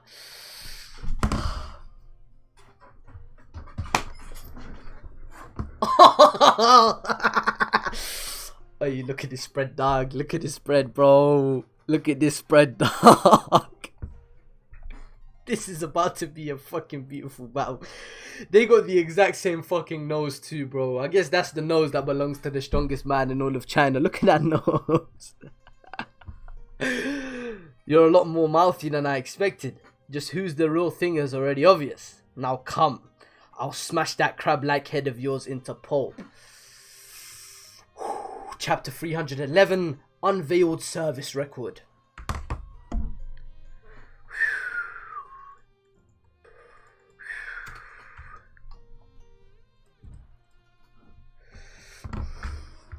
Just see what happens when you actually give us top tier fights. When you're not afraid of giving us top tier fights. This is what happens. This is the greatness you get to witness. I imagine using my sword against your weapon would just result in a shattered blade. It's been 10 years since I've last met a foe who made me take up the mace. At long last, Mobu-sama is going head to head against Kanmei. He's huge. Even bigger than Mobu-sama. But still we finally lured him out. The coalition this time is headed by Chu as its leader. Hence Kanmei serves not only as the commander of the Chu forces, but also as a symbol of the entire coalition army's might. Defeating him now will completely change the tide of this war. Defeating him now is like, it's truly MVP status, bro. If Mobu defeats him now, it truly is MVP status. He will be the MVP of this war. If Mobu-sama is defeated here, we will have lost this battlefront, which will most likely lead to the fall of Kankoku Pass itself. It is now or never. This is the deciding battle of this entire arc. This decides everything, bro. But if on the other hand we're able to slay Kanmei here, the entire battle will be affected in a way greater than through mere tactics. That's how important that outcome of this duel will be. I'm not ready. I'm not ready. God damn. Look at this shit, bro. Look at this shit, dog. Oh my god, this is a Conqueror's Haki class. They split in the skies right now, bro. Mobu-sama was knocked away. Oh my god. Mobu-sama was knocked away. What's the matter? You're weaker than I expected, Mobu. Dun-dun. Dun-dun-dun-dun-dun. Kanmei! Kanmei! Wait a minute. 2 swings. Kanmei's only swung his weapon twice. But right now, Mobu-sama is already completely on the back foot. Not only is Kanmei greater than Mobu-sama in size, but in strength too. Though you may have turned out to be weaker than I expected, it's nothing for you to be disheartened about. It's not as if you have disappointed me. This Kanmei cannot be disappointed. After all, I already know that I am the strongest man in the world. That there does not exist a foe capable of stirring up my blood is something I am long accustomed to. From the beginning, I have never found anyone worthy of being considered an enemy. From my first campaign up till now, not a single time. My first campaign was set at a battlefield against the easternmost state of Chi. Chu is a superland. Its lands stretch far to the east and west. Our territories share borders with 5 other states. Starting from the east, I rampaged my way through all the numerous front lines in succession. Through Qi, Zhao, Wei and Han. Roughly 100 cities have fallen to me in my long years of service, during which I have not suffered a single loss. Not even once. And the only loss you will ever feel will be your final loss, your final fight. Just the sound of my name in the 4 other states' frontline territories is enough to make my enemies lose control of their bladders. The only places where my name hasn't spread are in the distant land of Yan and Yuqin. All because Chu and Qin have never fought in the last 20 or 30 years is probably what you're thinking. But that's not actually the case. Just once there was a fool who came from the south, hoping to take a bite out of Chu's lands. One of your great generals, which you Qin were revering as the 6 great generals at the time, Okotsu. What did you say? Kenfu Dono, that's a lie. I've been serving on the front line since that era. I have never heard of anything like that. It's no lie. At the time, I was still a young general who had been shooting through the ranks. I was specifically appointed deputy to the Tiger of Chu, Great General Koen, to go out and receive Okotsu.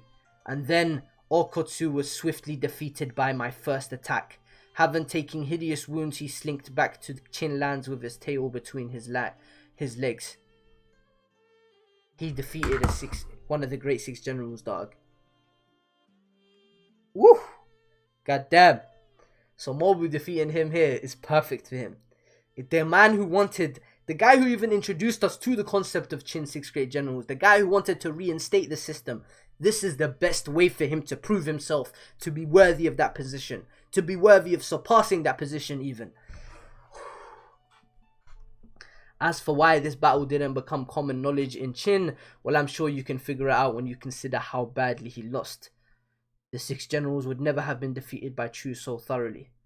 Not to mention General Okotsu was considered to be the strongest in brute strength out of the 6 too. For him to be defeated by some young upstart Kanmei is unthinkable.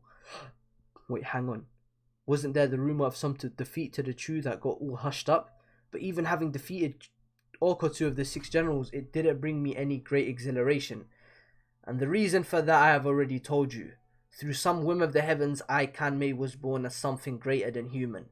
I am a man who transcends humanity. This guy's got a proper superiority complex, but that's, I understand it's you know what I'm saying? He's entitled to have that shit. It's deserved, you know what I'm saying? When you're that powerful, I can understand you having that sort of mindset. As fucked up as it may be. I understand where it comes from. If I was that powerful, I would probably have that sort of superiority complex too. I am a man who transcends humanity. Kanmei is actually a very, very interesting character, honestly. And I like him quite a bit. Seeing him lose is going to be even greater. Let me tell you something interesting. As someone who has realized he is without peer, how do you think I feel about fighting on the battlefield? There is only one emotion. Boredom. That is all. This nigga is Mihawk, on God. He's Mihawk of Kingdom. He's literally Mihawk. Then for what do I fight? Because I seek a worthy opponent? Wrong, because it is my duty. Okay, then that's different. That's the difference. Mihawk awaits the day someone can actually challenge him, but this is different. Because it is my duty to crush from head on those fools who would mistakenly believe themselves to be strong. I do it to fulfill my duty as the one who transcends humanity. My duty as a great general of a true superstate.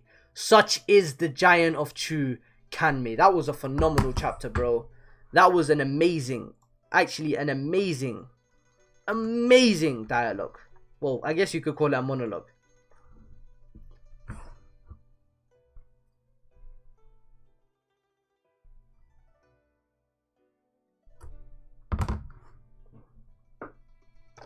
The fraud? Shut the fuck up, man.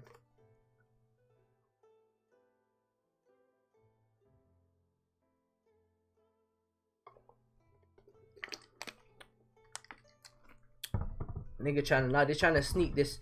They're trying to sneak this Mihawk. Nigga said fraud. I hate y'all niggas, man.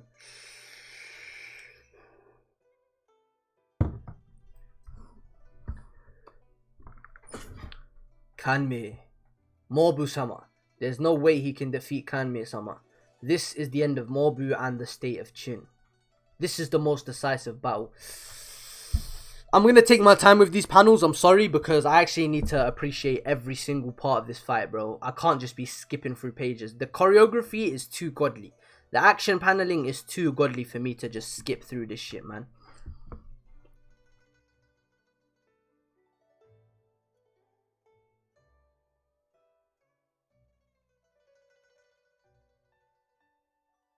Oof. He sent another one right back at him. He sent Kanmei flying. Kanmei was actually knocked away. Ah! Mobu. Boredom, you say? It's the opposite for me. Kanmei, never in my life have I fought someone as powerful as you. Which is why I'm so happy right now. But not because of some sentimental bullshit about meeting a worthy opponent. What makes me so happy is that at long last, for the first time in my life, the time to fight with my full strength has come.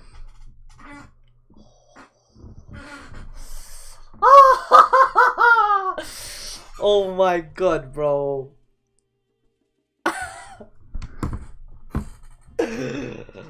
Oh my god, man. Kanmei, you are not superhuman or whatever garbage you believe yourself to be.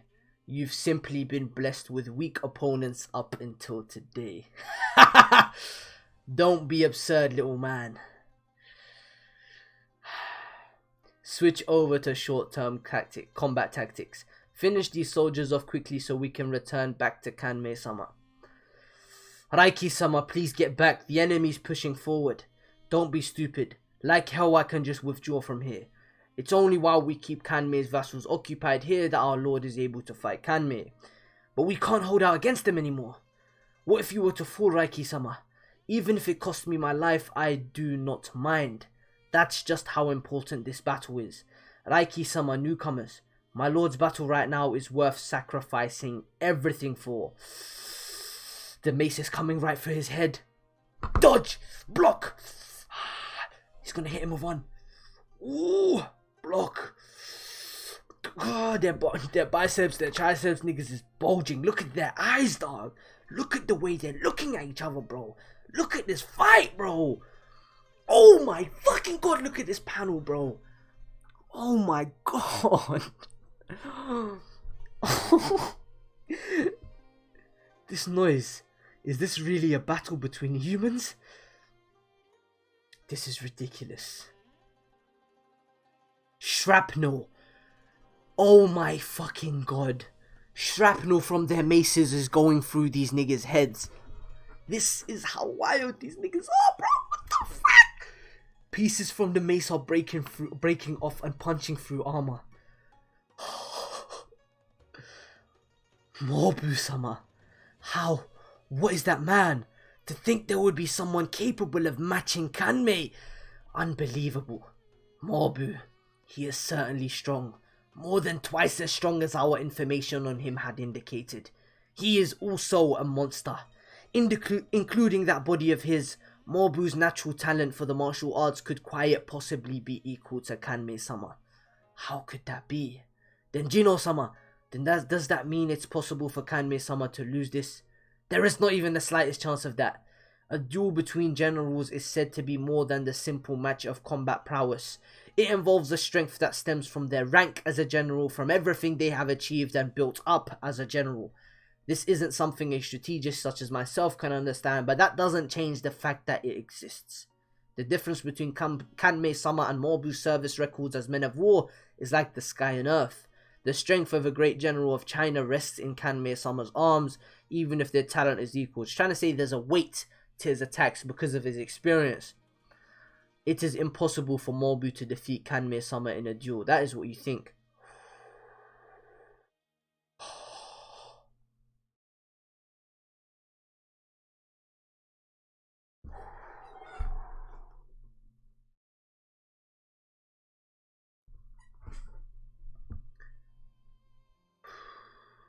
Mobu's hand, he's one hand gone. Ah, that must be painful, bro. One of his hands is gone. One of his hands is gone.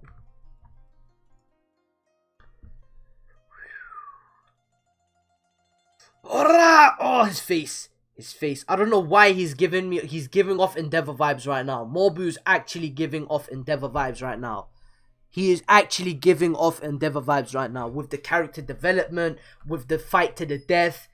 He's actually giving off Endeavor vibes. Heavily, bro. Morbu-sama. Morbu-sama.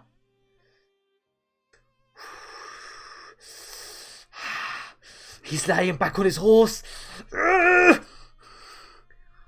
Nah, this is... Oh my fucking god.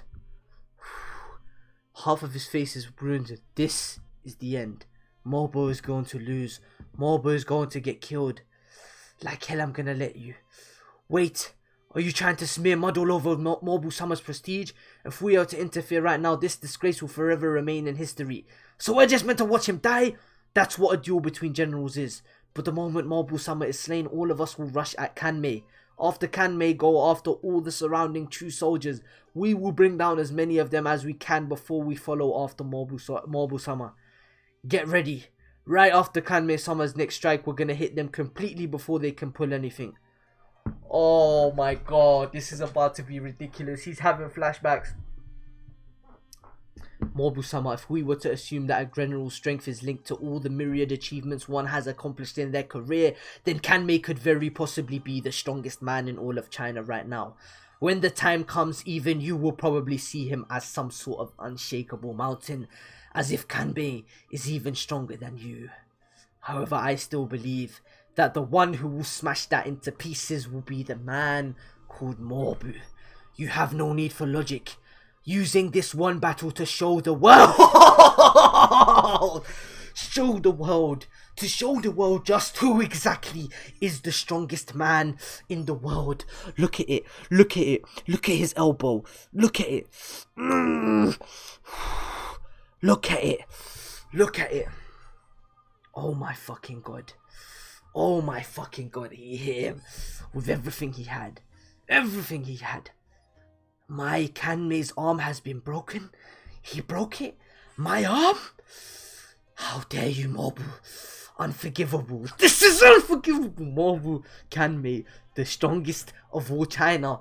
The strongest in all of China is me. She pulled up.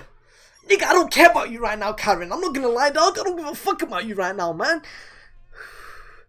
Father, Bamyu, go get me then. Go get me in. You want me to get Kaien-sama? What is it?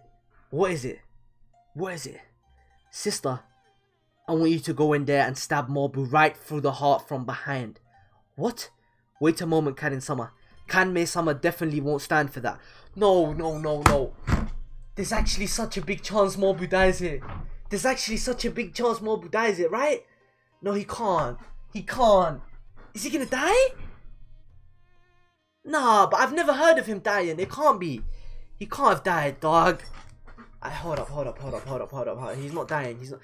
Wait a moment, Kaien-sama. Kanmei-sama definitely won't stand for that. Calm yourself, Bamyu. My sister is also well aware of that. However, this foolish little brother would ask you for the reason behind this. Whether it be for good or bad, there is no one that can replace Kanmei. Even I am unable to utilize the Kanmei army. On the off chance that Kanmei is actually defeated by Morbu, then putting it simply, our battlefield here will be knocked out of the game. I have no intention of playing along with the whims of foolish men and their stupid duels. And in the event that Kanmei goes berserk in rage after I kill Morbu, you are to immediately fall back here and I will handle the rest. Understood. Morten is stressing. No, this seems like build up to a death, bro. This feels like this is exactly how Orki died. Deep cracks are forming on both the maces. No, rather than that, the two of them are cracking. They're about to break. They're about to fist fight. They're both at their limits. Just a few more exchanges will decide the victor. Holy fucking shit, chapter 314. Deciding the strongest, bro. What kind of fucking title is that, dog? Pardon me. The Karen army's flag? What are they doing here? Kaien entered the true ranks by going through a spot where the chin were thin, whereas Morten was riding straight through the melee between both armies. Make way. Clear a path. Morten-sama. Will I make it in time? Father. Ah! Look at this page, bro. Look at the greatness. Chapter 314. Deciding the strongest. Could this be an ill omen? His son is about to die. Mobu's about to fucking die, bro. Don't tell me Mobu's actually gonna die. These are so many fucking death flags, dog. He's gonna die. It's going to end. This is it. The troop of both sides were watching with bated breath. This duel would greatly sway the Battle of Kankoku Pass. But for the two men who were in the ring, thoughts of the war were completely gone from their minds. All that remained was to crush the enemy that stood before them. What a fucking spread, bro. What the fuck am I reading, dog? This is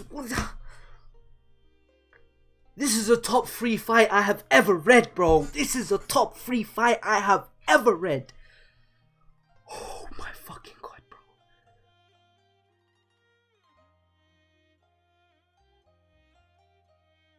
Kanmei's white mace is broken.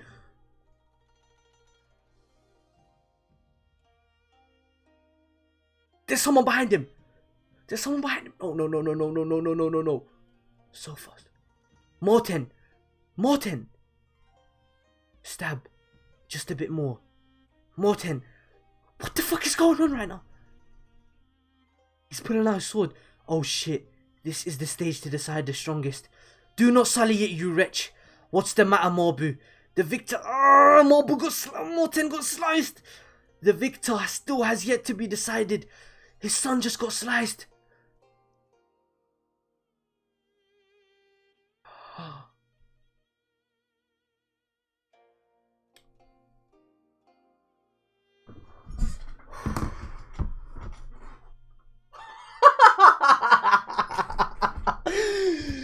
Oh my fucking god, that was the most insane fight I've read in Kingdom so far, dog.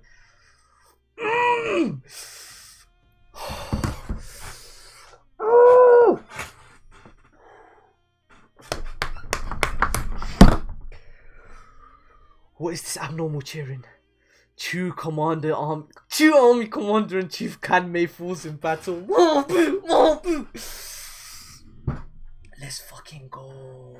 Let us fucking go.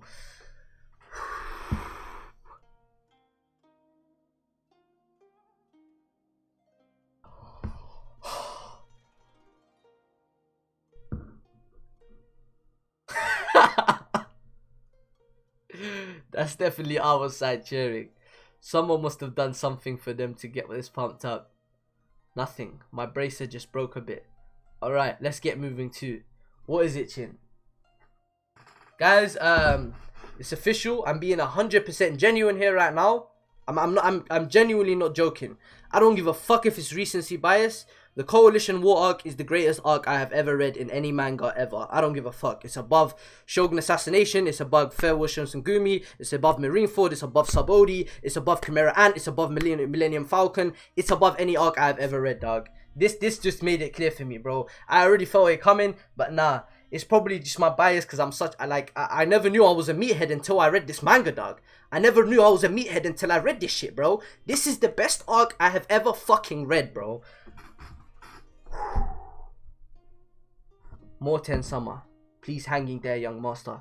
Please open your eyes. This is a top 3 fight I have ever read. Morbu vs Kanmei is a top 3 fight. The only fights I would even think of calling better are Gintoki vs Takasugi and Netoro vs Meruem. This is top 3, bro. I don't care. Top 3 fights I have ever read, bro. Morten-sama, please hang in there. Young master, please open your eyes. Morten-sama. Morten-sama. The lingering pause that followed Kanmei's defeat lasted only a brief moment. Incoming! Protect Morbu-sama. Kill Morbu and all the other Chin dogs too. Kill every last one of them. Driven by rage, Kanmei's soldiers launched an assault on the Chin forces and the battlefield descended into a giant melee. Morbu-sama, please get back. Given time, the news of Kanmei's death will spread and the enemy will definitely collapse. Please wait, Morbu-sama. Please say some words to the young master. His wounds are just too deep. His pulse is already so faint. Please, my lord, say your final words to the... Nah, he's not dying. No, no, no, no, no, no. Am I retarded? The death flags were for him? No, no, no, no, no, no, no, no, no, no, no, no, no. Not Morten, bro. Not Morten, bro. There is nothing I have to say to him. Oh my god, Mobu-sama, it was for your sake that the young master quit your blathering. Why did he even abandon his post in the first place and come all the way over here? Mobu, I love you, man, but please, bro. I'll have to give him a good lecturing later. What are you saying, my lord? Please, just send him off with some final words. He will not die. He is the son of Mobu. He will not die to something like this. Mobu-sama. Just now, for a second, I felt Morten-sama's hand. Hurry up and take him away already. Mobu-sama, please get back. Have a job to do. Mobu-sama has charged right into the Chu. What? Mobu's coming over here? You've got guts. We're going to tear you into pieces to avenge Kanmei-sama. Ah, just kill all of these fucking niggas, bro. Kill the nigga who sliced Morten too, bro. Mobu-sama, where is he pulling such strength from? Kill him. Kill him. What the hell is this man? How is it that he still has so much strength? Right after his duel with Kanmei-sama? How is he able to still fight like that? Is he a monster? Yes, he fucking is. Yes, he is a monster. Follow Mobu-sama's lead. Don't let a single one get away. Everyone charge. Mobu-sama. Ah, Kaien-sama is back.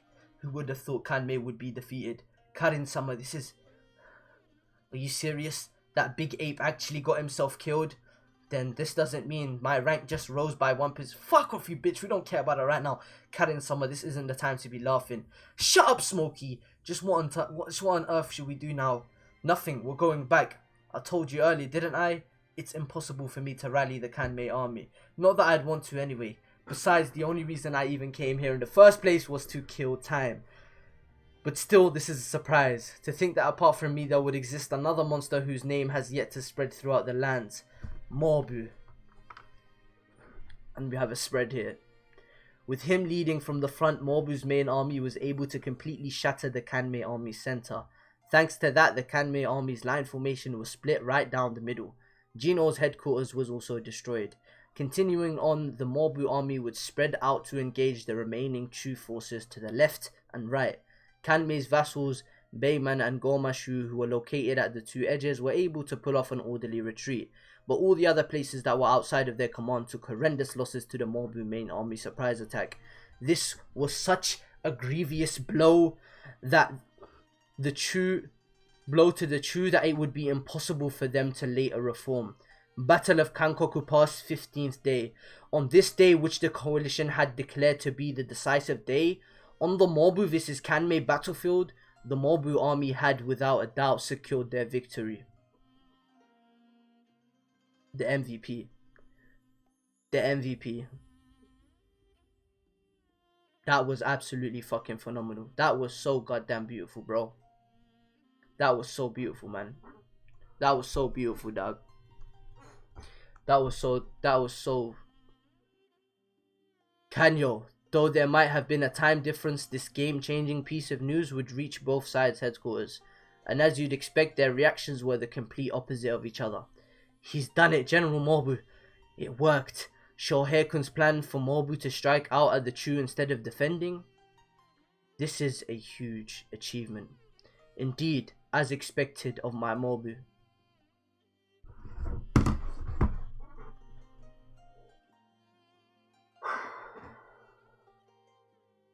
I need a break for a minute, bro. I need a break for a minute.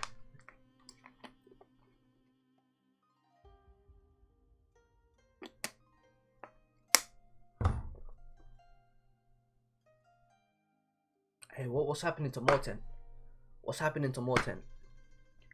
I don't know how Hara managed to put emotion right in the end due to... I can actually feel tears coming, bro. Honestly. I don't know how he put emotion right at the end of that as well. Holy fucking shit. That was so good.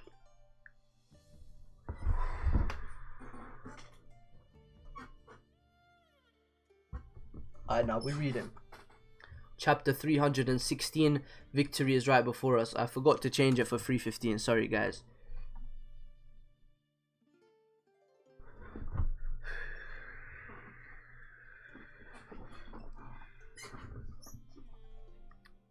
The news of Kanmei's death would greatly affect the other battlefields too. Morbu has slain Kanmei, and following that he has also destroyed the Kanmei army. The Kanmei army has been routed. Are you certain? What? Morbu-sama himself managed to slay the true commander Kanmei? Great. Morgo-sama is cheering.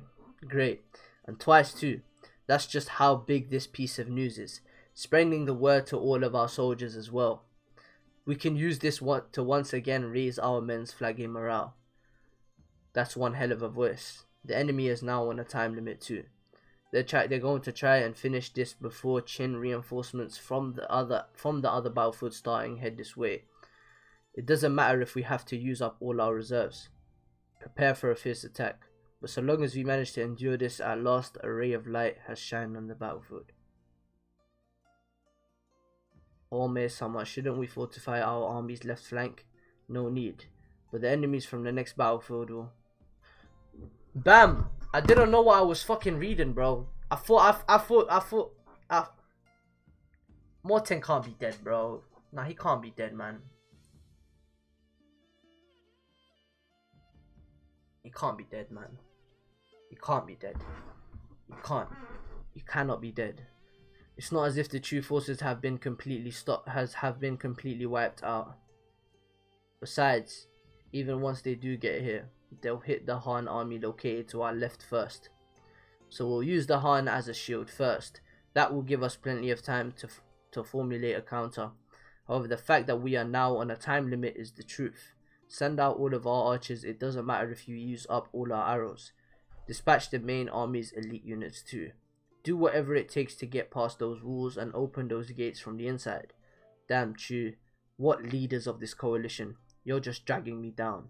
However, thinking about it another way, this isn't entirely bad.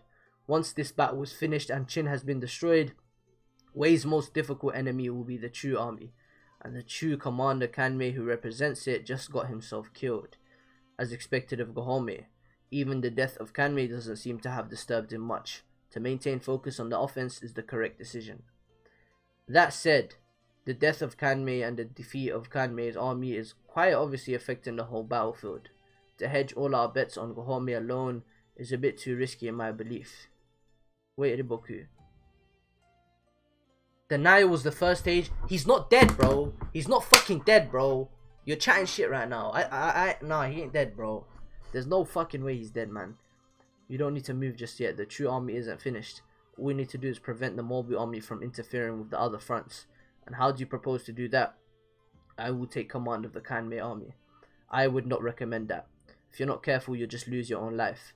I can understand your feelings, but please calm yourself down. Nothing good will come out of trying to do something on a battlefield that has already been defeated. Listen, bro. Morten is not dead, man. Morten's not dead. Morten is not dead, dog. He's actually dead.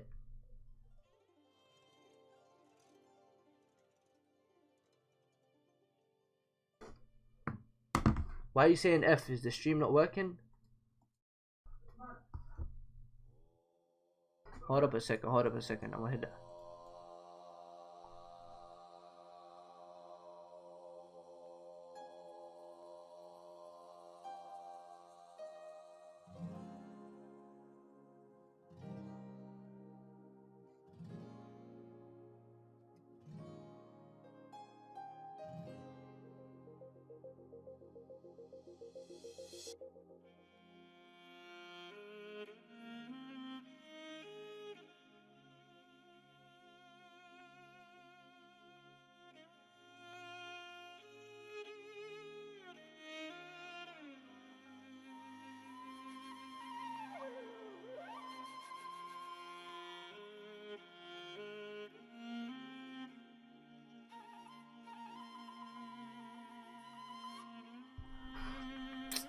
My bro just fucking asked to borrow my hat.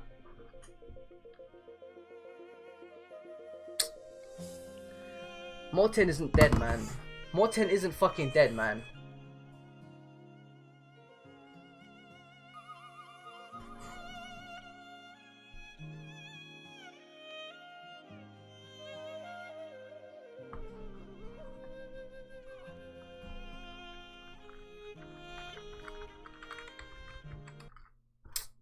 This nigga's head is so fucking tiny, bruv.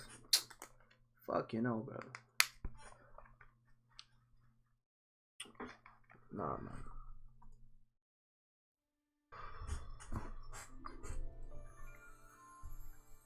More importantly, I would advise that to have the Karen army fall back for now. The pressing danger is the risk of the Karen army being targeted by both the Tor and Morbu armies. Report. A message from General Karen to the coalition headquarters. The message from Karen Sama is thus: victory is right before our eyes. May the chief please be ready to move through Kankoku Pass at a moment's notice. End of message. What did you say? At this time, the Karen army had already disengaged and retreated back out of caution for the Morbu army's flank attack. Koryoku, who had been temporarily promoted to 5,000-man commander by Karen, was the only one who ignored Karen's order to withdraw and continue to fight, until Ohon, who was not able to find an opening in the Karen army, swung around to join the fray too, at last resulting in Koryoku retreating. We're at our limit. Everyone's gonna get killed too. That Koryoku was able to keep up with Tor in such a long exchange was a peak of the potential strength that slept within him. Look at this nigga's hair, bro. I can't even laugh right now. I'm actually not in the mood. Like, my hype is completely gone, bro. Morten isn't dead, dog. You niggas are capping. You niggas are playing games. He's not dead. In other words, with this, the Karen army had ceased fighting completely. Why did hell did you have us retreat, General? Just a bit more and I would have taken Tor's head. So you want to bed me that badly, huh? Don't fuck with me. The famous Kanmei was killed and his army got the shit kicked out of it too. Are you telling me the mighty state of Chu's military has lost to a bunch of mountain monkeys? What the hell is this shit?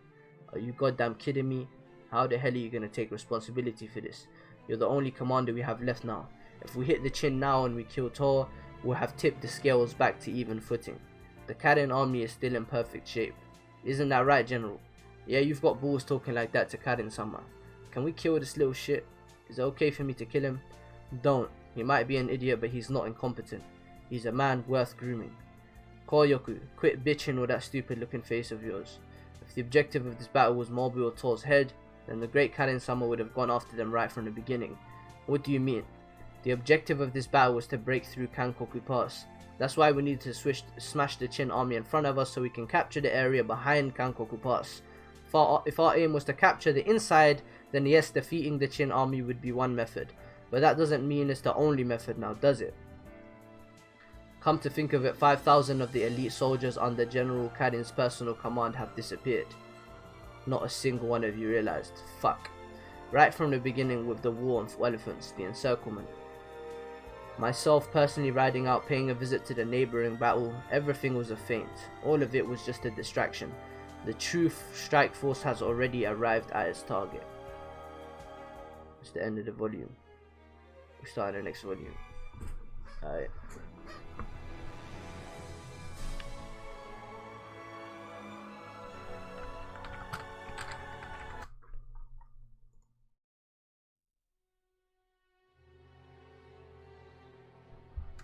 Chapter 317.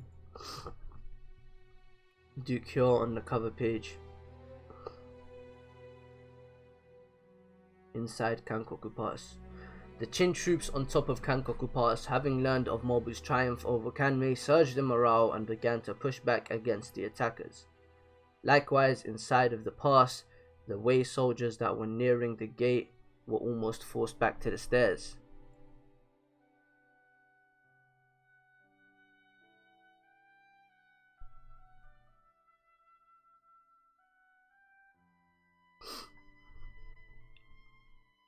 Mogo-sama, both our men on top and the bottom are pushing the enemy back.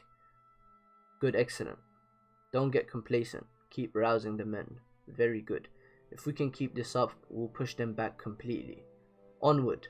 The enemy is faltering. Eh? What's that? Rumble. The enemy are here, 5,000 of them. 5,000 of Karin's elite soldiers. It seems she really has hit them from behind somehow. Karin, that is. Her personal retinue of elites are contenders for first or second place in strength even amongst the entire Chu military. If they are the ones who have caught Chin off guard, then 5,000 is enough. Gahome of the Wei army is already waiting in front of the gates, ready to break in at any time. If that gate truly does get open from within, then the huge Wei army will swarm in at the drop of a hat. And that will be the fall of Qin's national gate, Kankoku Pass. Those idiots had me panicking for a moment. Though we may have suffered some disgrace, it seems Chu will still be able to claim the greatest accomplishment. I was worried about how she would perform, seeing how difficult she is to deal with, but ultimately it seems bringing her has paid off. Karin. Heading right towards the stairs, they're trying to assist the Wei soldiers. What? Enemies from behind? Look at that flag. The Chu have appeared behind the Qin. Did they come through the mountains?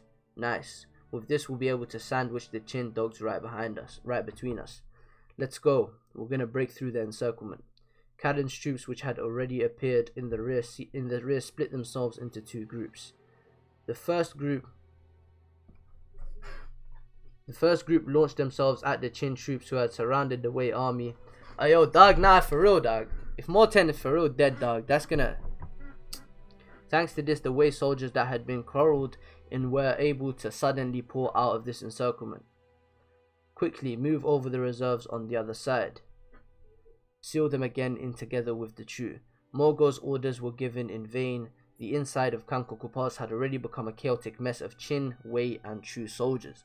It had already reached a point where it was impossible for him to pull his men together again. And as for the other group of Karin soldiers, naturally they were closing in on the gates of Kankoku Pass. Hold the gates. You must hold. This could be bad. Karin-sama, report from the lookout. It would appear that our soldiers have arrived. Is that so? Then that's the end for them. Bow down before me. Whether it be Kankoku Pass or Shunshinkun or even Riboku, all of you bow down before the almighty Karin-sama. What's going on? The enemy has reached the gates. They're dragging out boulders inside. They're rolling them out one after the other. Are you kidding me? What the hell are our men down there doing? It's no good. The ground floor is a total mess with the Chu and Wei. They can't get close at all. Our archers on top can't shoot either. He's not dead, bro. His hand moved at the last second. I know he's not dead. He can't be dead, bro. He's not fucking dead, bro. We can see the gate now. Just a bit more. Wait. Weight of an old general. Forgive me, your majesty. Citizens of Qin. Kankoku Pass has fallen. Fuck. Orsen! Chapter 318, show's over.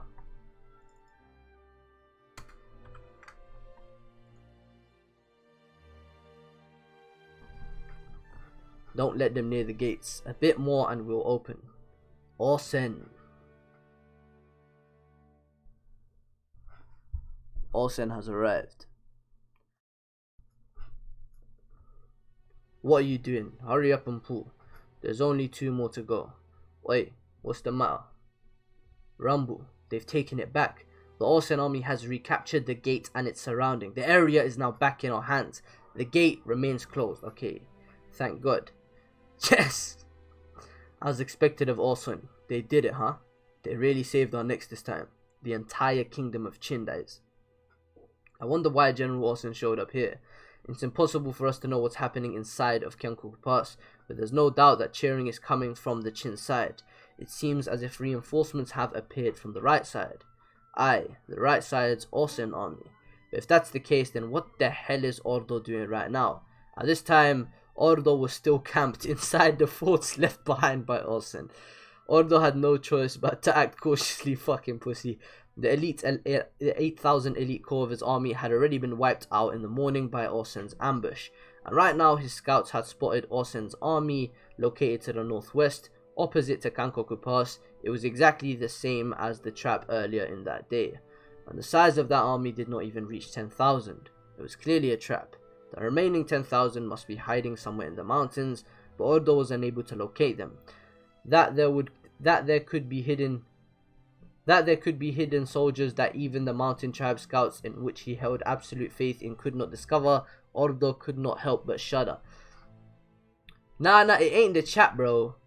It ain't the fucking chat, bro. It's not the chat. It's the Morten shit, dog. It's not the chat, man. It ain't the chat, man. I didn't even read the chat. It's the F's. I ain't gonna lie. The F's got to my fucking head, bro. This nigga Smokey said Denial was the first cheer. I'm gonna blame Smokey, but other than that, yeah.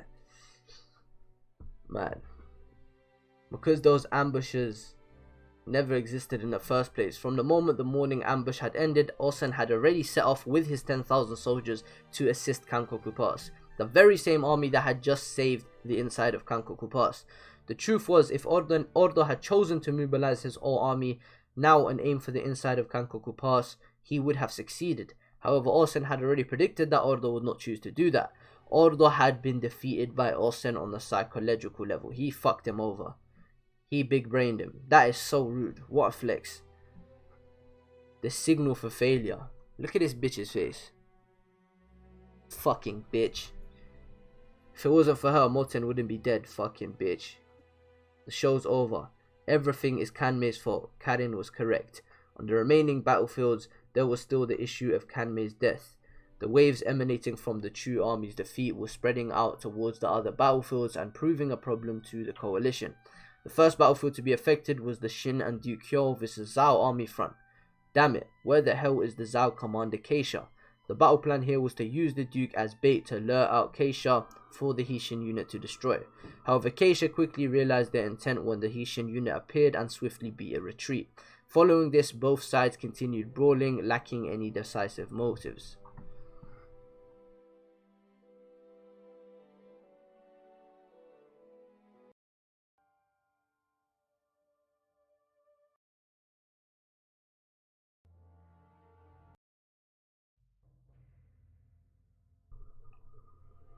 General Koson Ryu, the Chin that defeated the Chu to our right.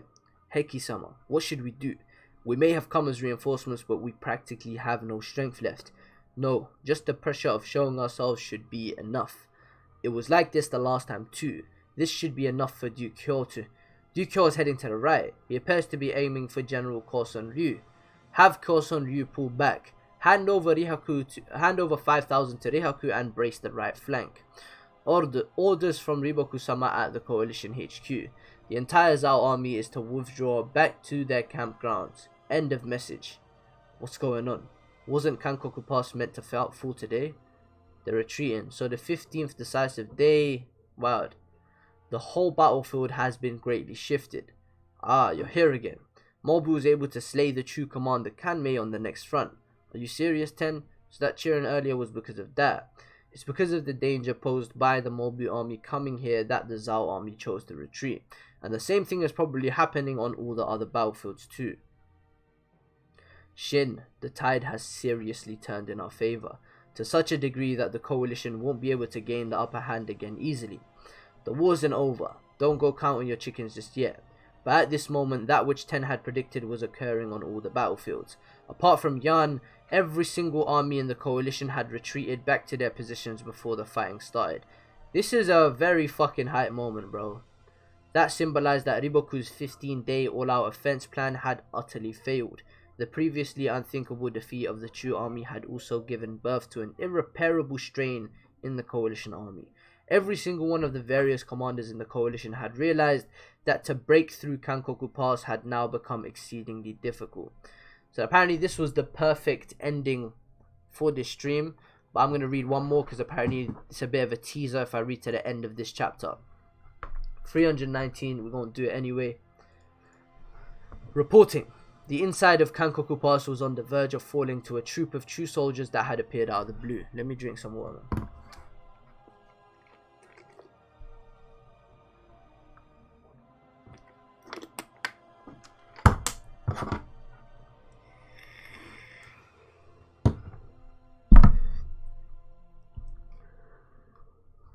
Y'all niggas can't even see me, bro. I look like such an idiot, bro. Hey, bro, this hat is so trash, bro. This nigga really took my hat. Fuck it. They were destroyed by General Osen from the left battlefield, who appeared at the head of a 10,000 strong army. Osen from the left, the gates of Kankoku Pass have once again been tightly secured. Due to the failure of their gambit and unfavorable conditions on the battlefield, the enemy has retreated back to their positions before the fighting began.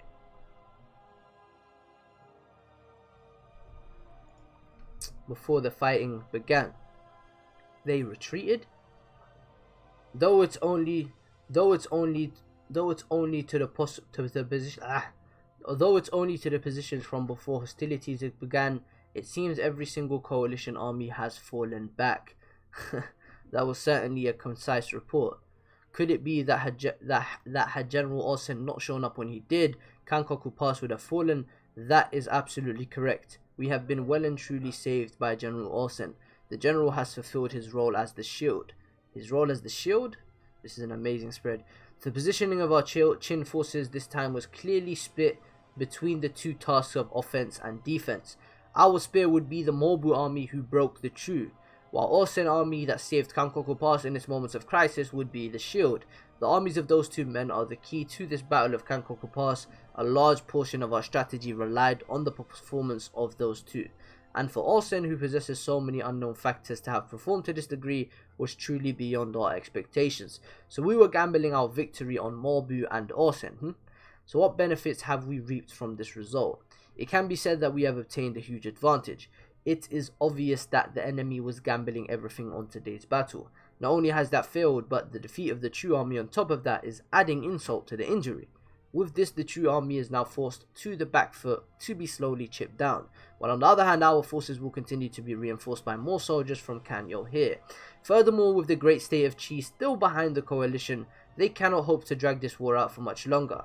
Of course, we must not become complacent, but if we consider the current turn of events, as well as the position of the opposing side, then it can be said that the fall of Kankoku Pass has become an extremely difficult proposition. They did it, Ko-chan, they really did it. They fought so hard. The coalition hasn't turned around to go back home just yet, but the situation is now completely in our favour. Our men's morale is probably sky high right now, while the coalition bastards should be cowering in low spirits too. Thank goodness, I really thought that this might be the end for us. Since my life was just so happy, I got to be together with my beloved king and bear his child, with my beloved Yu-chan at my side too. I was so content that I wondered if it was really okay for me to be this happy, which I was so sure that something horrifying was just waiting to happen to me. I was sure that everything was going to go bad. I'm so sorry, Yu-chan. The truth is I had already given up. It's the same for me. There's no one in this world who wouldn't have despaired in our situation. But even in such a hopeless situation, they still chose to fight and defy their fate. The people who are fighting for us really are amazing, Ko-chan. Strategist Dono, that's a relief. You look well, Ryusen. Seems you're good for tomorrow too. As I thought, you're wounded pretty bad, Shosa. You can take it easy at the camp for 2 or 3 days. We'll have Sugen look after your men in the meantime. Yeah, sorry about that. If you sleep by my side, maybe I'll get better in just 1 day. With that attitude, 2 days should be all you need. Let's see Bihei and the others are. Kakubi troops are the best. Come on, you guys. You guys still need to fight tomorrow. What do you think you're doing getting so drunk like that? Ah, it's the strategist girl. Ten-chan's here. Jeez, there's so many of you. Let's see. Bihei, Hairo, Denyu, Dene, and Taku-san are all okay. Alright, strategist girl, have a drink too. For working until so late. Not yet. I still need to find a Bluestone tribe. You really shouldn't push yourself too hard. Your face doesn't look so good. Just take a small break. I'm fine. Since I can't fight on the front lines by shedding blood like you guys, something like this isn't a big deal. She's too cute, blah blah blah. And here I was with some good booze from the Duke himself. So how'd the war council go? Yeah, everything went just as you said. Thanks to Olsen saving Kankoku Pass and Mobu beating the true army, the odds are overwhelmingly in our favor now. What did the Duke say?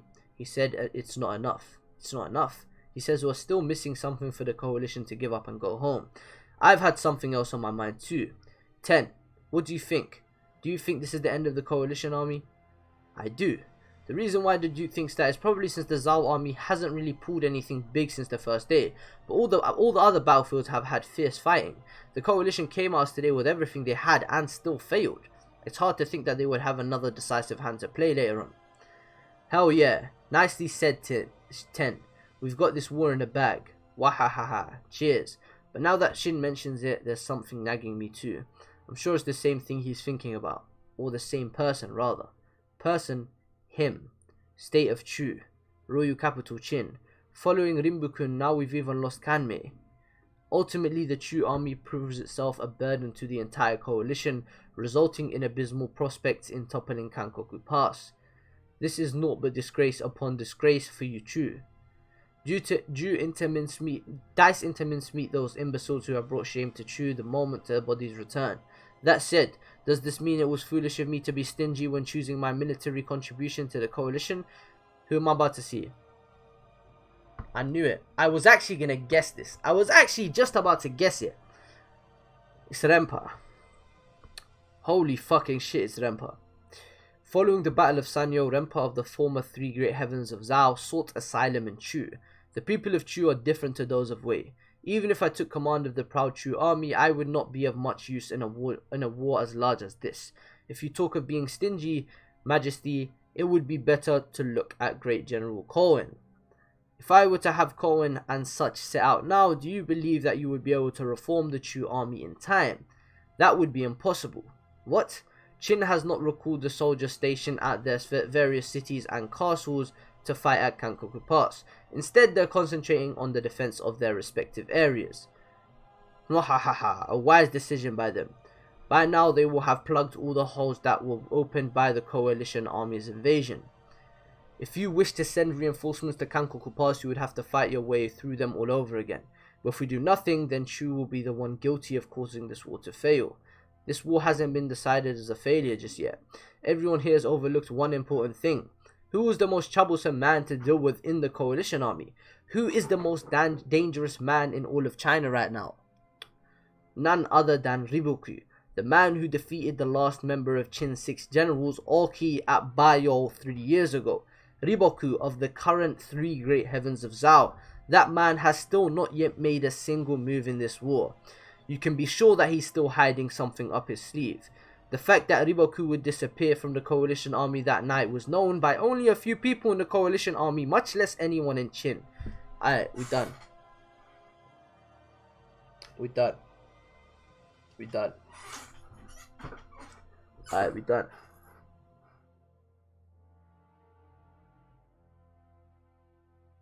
Alright, what's poppin', y'all? What's good, chat? I'm probably gonna end this right now.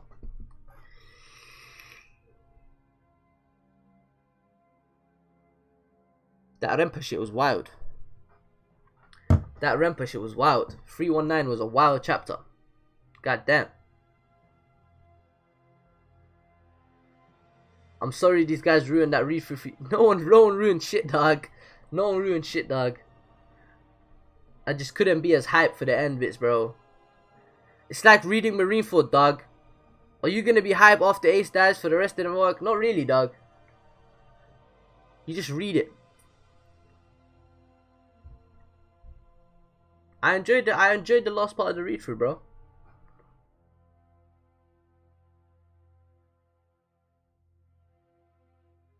Appreciate you, Malik, man. Appreciate you pulling up, goat. Thanks for telling me where to stop at and shit, man. I appreciate that shit.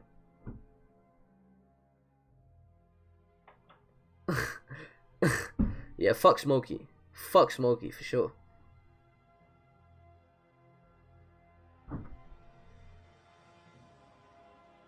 It was clear that Morten didn't die. Kanki or Olsen? Who your favorite at this moment? Kanki.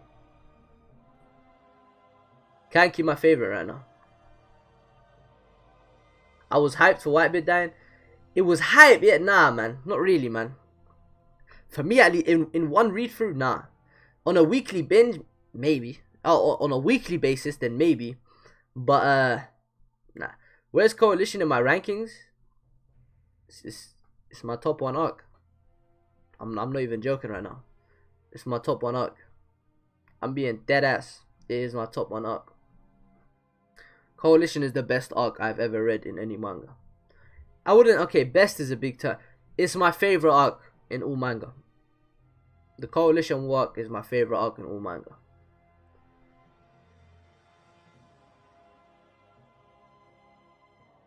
That doesn't mean Kingdom is top 1, by the way. It does not mean Kingdom is top 1. It just means Coalition is top 1.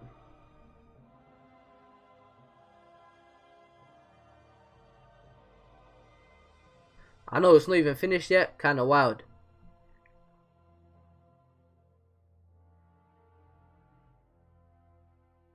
I'm not even capping. It's actually my favorite arc. Your favorite moment hasn't even happened yet. God damn, I'm in for a treat, bro. You know it was. I don't even. It's not even about. It's not even about Morton dying, because I don't even think he's dead. I have my suspicions he's alive. It's not just that. It was just that entire scene. I needed to process that. I need to go back and reread all of this shit. I need to go back and reread that entire Morbu thing, because I had to process it, bro. Like, after reading that shit, it's just, I don't know, man. In a bit, Ryun. Thanks for pulling up.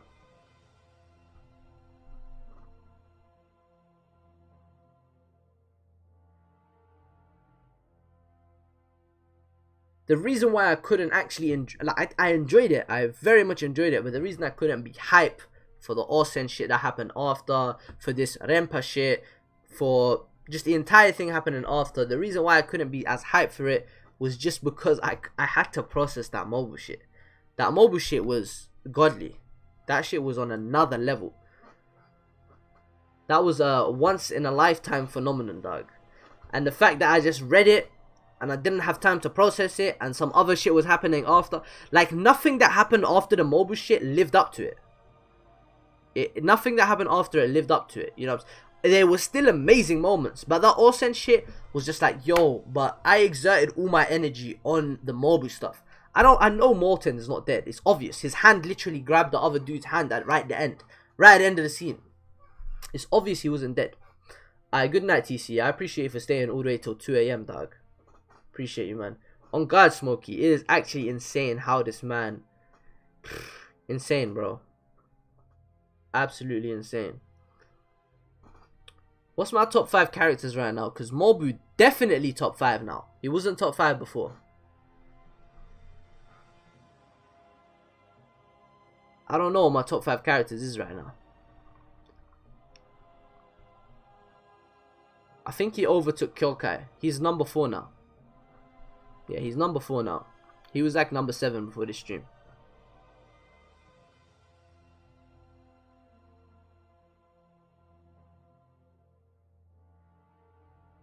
I hate Bieber. Alright, thanks for pulling up, Black Leg. Yeah, I'm gonna end the stream right now. Anyways, thanks to all you niggas for pulling up. That shit was breathtaking. If I was to compare the first stream to the second stream, I'm gonna say the second third of Coalition was better, but it's close. It's very close, because the actual reveal of the Coalition army is amazing. It's not the best moment. Mobile shit is definitely the best part of Coalition for me so far, definitely. But it's like, the